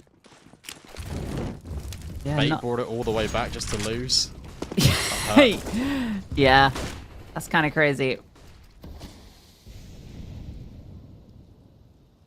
Look See at if this gap. Oh, Gravity's walking towards the right side, so Captain Kirka is going to get caught. He was trying to peer around it. Gravity's the one that catches the timing. Ona going to be getting a bit of contact out towards Secret. Spotted that second player for sure. He's going to be sticking around, and that's the bomb there. Everyone's very separated. Wrinkle's on a solo mission with this AWP. And Sure. I think he might win this. He does. Lember's holding for that. Okay, Afro does get the trade. So it is a 3v3. This game is so messy. It's an absolute delight to watch. Oh, no way. Brooksy, do not peek this corner. Gravity's hit the timing. Gravity come down ramp and kill Ona. But I feel like the timing window's gone now because they're going to peek, and Ona is in the perfect off angle. He's seen the gun barrel, he's seen the shoulder, understands that Afro is also here, and Ona, it's an absolute masterclass. Yeah, Gravity breaks the window and starts to make its way down, and LDLC just hold there. That's the world where they make it work. Oh, okay, it's still the world where they can make it work. Gravity is in a 1v4. He's made into this 1-on-1. And oh my god, he does it! That is absurd from Gravity. Another incredible clutch. One that he had no right to win. But he turns it upside down on bait. It's absolutely unbelievable. It's so unbelievable we didn't even see it happening.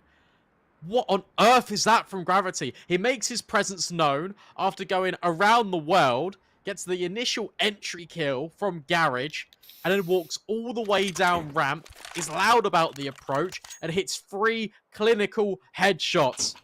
Never mind a masterclass from Ona. It's absolutely sensational from Gravity. Maybe now he's the one dragging LDLC kicking and screaming across this finish line because they've got 3 series points. They've been fighting so hard to find that 15th, and they finally get it done, but in such a dramatic way. It was 4 in the round, but a 1v3 from Gravity. Unbelievable. Oda and Wrinkle out here on 29 kills apiece. They might both end up with a 30 bomb at the end of this. It hasn't been enough. LDLC, stay fighting. It's not been easy on this T side, so don't count bait out of anything just yet. It's just LDLC getting so much space and bait caught a little bit unawares. Wrinkle's now starting Secret with the orb. And this could be very favourable, especially Peak Silo, Gravity, not dealt with, but information relayed to the rest of the team. LDLC were thinking about even pressuring Amster, who's also got a second sniper towards ramp. He's legged Afro and made things a little bit difficult for the French side. Oh, look at Wrinkle's position here. He's got Lambert locked on through, gets that kill, but that trade is fast in Gravity. Now Ona's turn to step up. That flashbang does force him off the off angle. The re-smoke is going to slow down Gravity, but no. Further smoke shield on through. Ona wants to get involved. He's found a bit of a gap to work with. They've crossed with the flashbang though. Oh, he spotted one. That's the bomb, but it drops on down. Does find his 30th, as did Wrinkle. They had the player advantage. Amster, leg snobbling through the floor. Might have even a bit of headshot. It wasn't enough to kill him. But the P250 does get it done. Brooksy gets one back. Fighting in the back of the side. Drops the flashbang, peering over the top of this smoke. Gonna spot out Captain Kirko. Gets another. Puts it in the 2-on-2. And now Afro on this late flank. Orb in hand. Gonna slowly come down from behind. It's not the weapon you want in this position, but it might be the weapon that gets it done. Walking on through. Oh, he misses the shot. Ona's able to adjust, and Brooksy gets spammed on through. Ona, a massive triple kill, keeps bait in it. I can't believe that. That should have been LDLC's round. As soon as Brooksy found that second kill, and Afro's walking behind them, back turns. He should have those kills every day of the week. A disaster. And could that mean overtime? Potentially. LDLC can buy in this round, but they're going to half buy it. They're going to have the pistols. They're going to have the MAC-10s. They want everything. Weaponry, utility, to stop Bait from hitting OT. What can you do to stop Wrinkle and Own Up? They're on 62 kills combined. HE does a fair bit, the spam, tiny bit to follow up. All the utility now expended, they just have to run on through. Wow. Wrinkle, that's a nice flick. He's on something else here. Rotations come on through. He repositions, has Amster to support him. That's enough for them at the moment. LDLC have slowed it down slightly. Now spread out a little bit, see if they can find an opening somewhere. That could have been it. It's just the single dink coming through on the Captain Kirkup. Amster just spammed through Afro through the vent wall. That's a very rare wallbang. He must have made a sound cue. That's so cool to see. You never see that one. Check that out. Brooksy's like, what? Tries to go for one of his own, but that's not happening. Oh, no, he's not. Now he is. I just don't. Some of these kills that are coming in, Lucy, I'm speechless. They should never be happening, and yet they do. Yeah, insane wallbang. And all the individuals are popping off. It's a really good series of Counter-Strike. But this is why LDLC saved. Because they've got all the utility. They've got the AWP on Afro. And now they need an answer. Yes, Zip. A full 60 required again, as it was on Vertigo. But will overtime be in the equation? These two teams have been so difficult to break apart. It's the boost. Oh, the boost coming through again. Oh, this time around he's not going to spot anyone. There's no one here. Well, it's a real shame.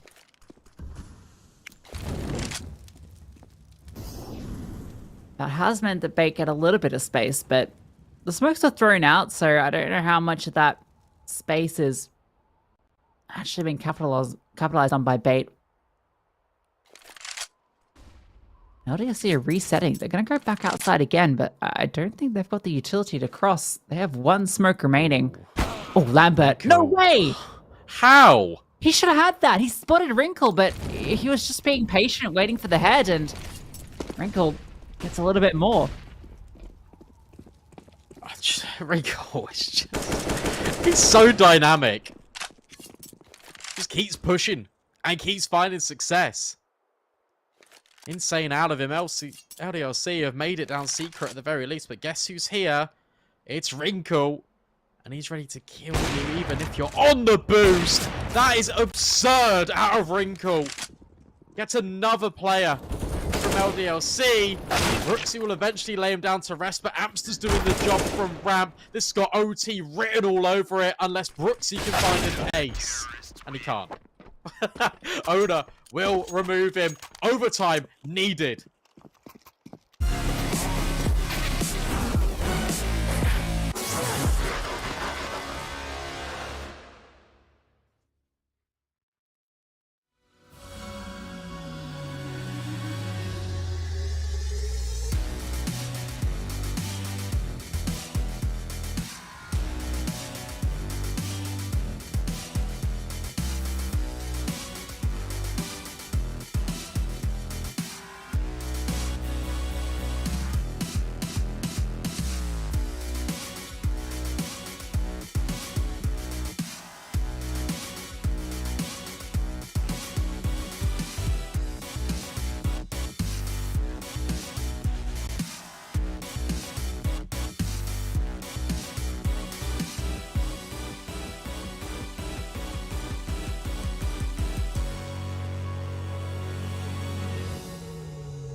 Overtime required on our third map here between Bait and LDLC. All maps so far have almost gone the distance.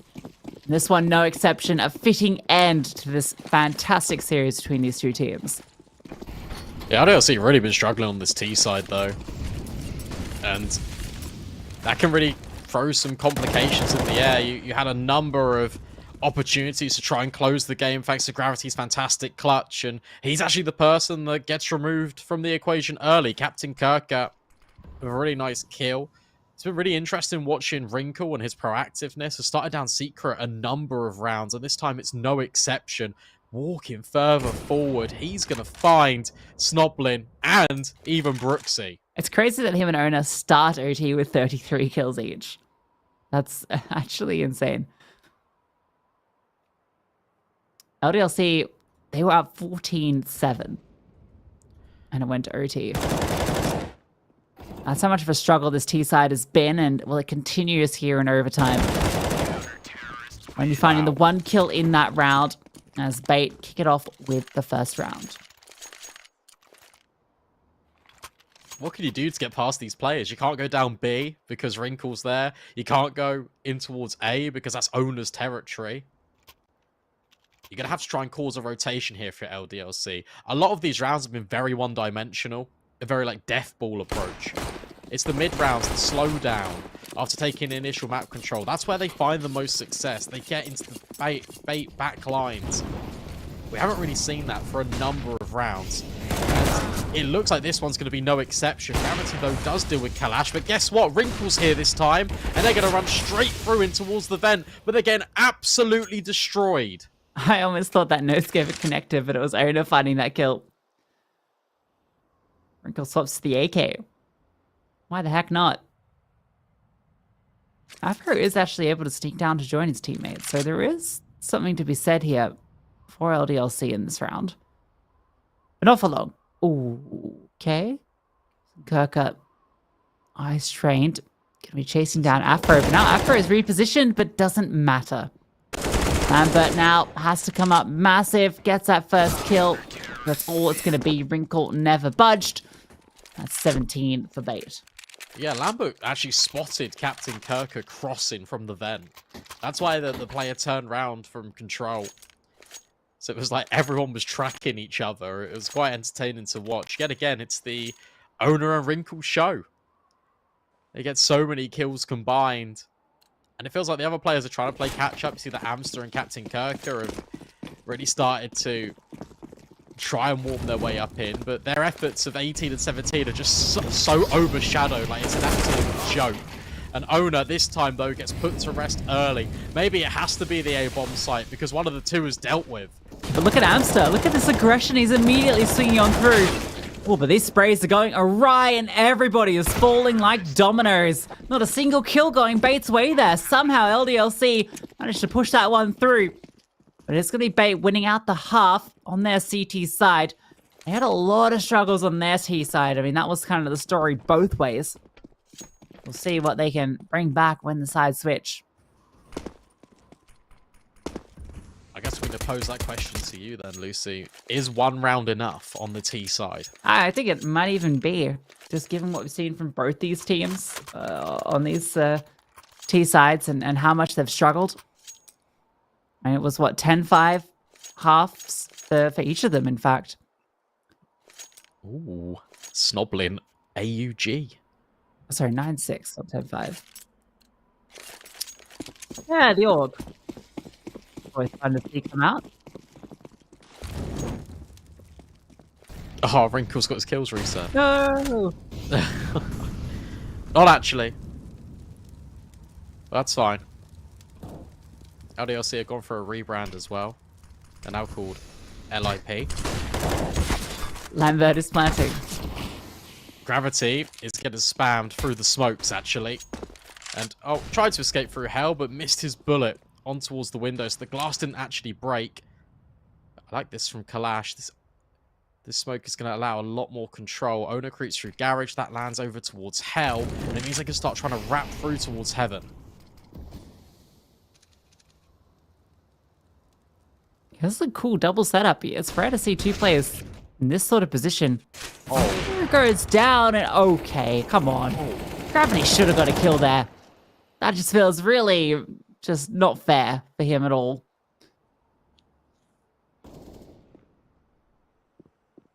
Clash makes things worse by finding Lambert.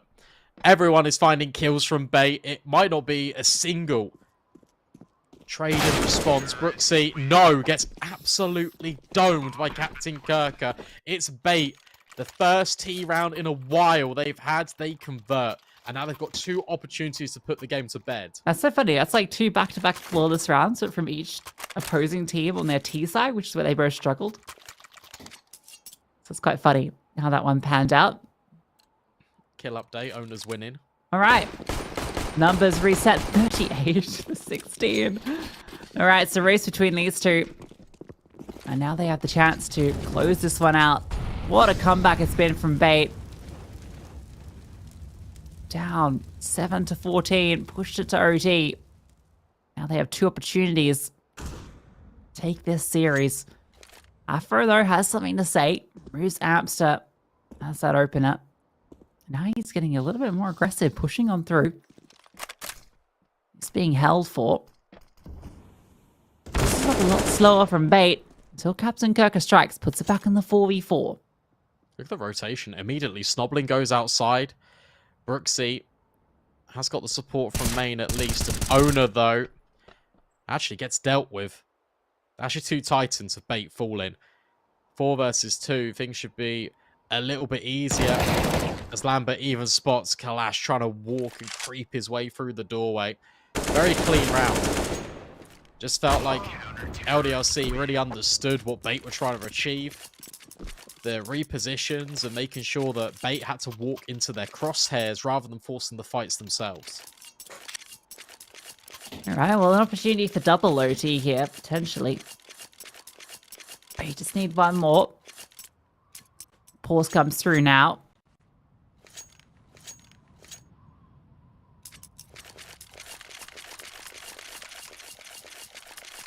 I imagine not a tactical at this stage of the game.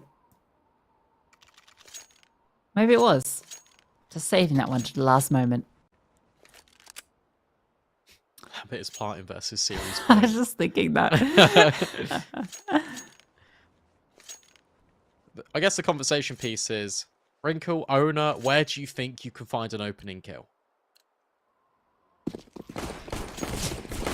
AK out for Wrinkle. Could have had the AWP if you wanted it. He's the one throwing the smokes. Was. Oh, been updated on the HUD. No more Lambert planting. Oh. It's no longer planting. Finally finished planting. This has been a long series, but it might just end here. Bait getting ready for this A hit. Looking like players going to pop over through main as well. Utility raining on through, but it's a bit of a fake out so far. Now that smoke comes on through to block off the vision, but the pop is denied by gravity. Brooksy, oh, he falls. Clash finds one as well. Lambert now has to come up big. He's the only defender here, but Afro had fallen from the heavens. Comes to support his man. Leaves Wrinkle and Amster now in the 2v3, and look at Wrinkle gliding on through for 2, and that's huge. He even gets down the vent. The bomb planted on B, and Lambert, he's into the smoke, spamming on through. Wrinkle takes him down, and Bait take the series. That is a naughty 40 from Wrinkle. I mean, what impact that is right at the tail end. He doesn't decide to go down with his teammate. He goes, okay, I understand there's 2 players on this A-bomb site. I'll catch them both in transition. And he nails it. That is absurd. What a mid-round coming in from Bait. And they end LDLC's run in Challenger League. Yeah, and what an insane comeback from Bait as well. I mean, they were down, as I mentioned a few times, 14-7. They had half the rounds. LDLC just needed 2 to close it out. They eventually found that first one. I think it was a 15-11 scoreline, but they just couldn't get anything done on that T side. It felt like there was just this brick wall. No matter where you went, it was Owner or it was Wrinkle, and the 2 of them were just phenomenal. I don't think I've ever really seen a map where you've had 2 players so neck and neck, so far above everybody else in the server. It was literally a case of them just putting the entire team on their back and just be like, okay, we're going to win this game. We'll do whatever it takes. And that was just astronomical from Wrinkle at the end. That's why he got the AK. So he could try and cut off these rotations and be a little bit more flexible with his positioning. Because if he's got an ult there, I'll tell you what, maybe he does that as well. But probably not. I think like that was, I'm speechless. What a game of Counter-Strike. I've never seen anything like it. Yeah, and a great bounce back from Bait after losing Anubis too, which is a pretty crushing loss where they felt a little lost on that second half, but they stay alive here in Challenger. Unfortunately, LDLC are eliminated. That Bait will live to fight another day. They'll be taking on Movistar Riders in their next map. But that's going to be everything here from us this evening. Hope you enjoyed that fantastic affair, and we'll catch you next time.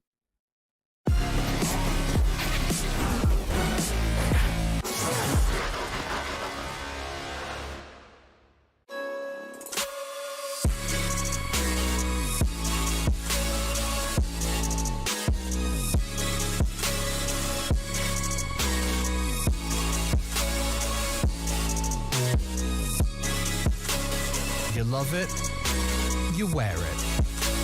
What's your style? Get your merch at shop.eslgaming.com.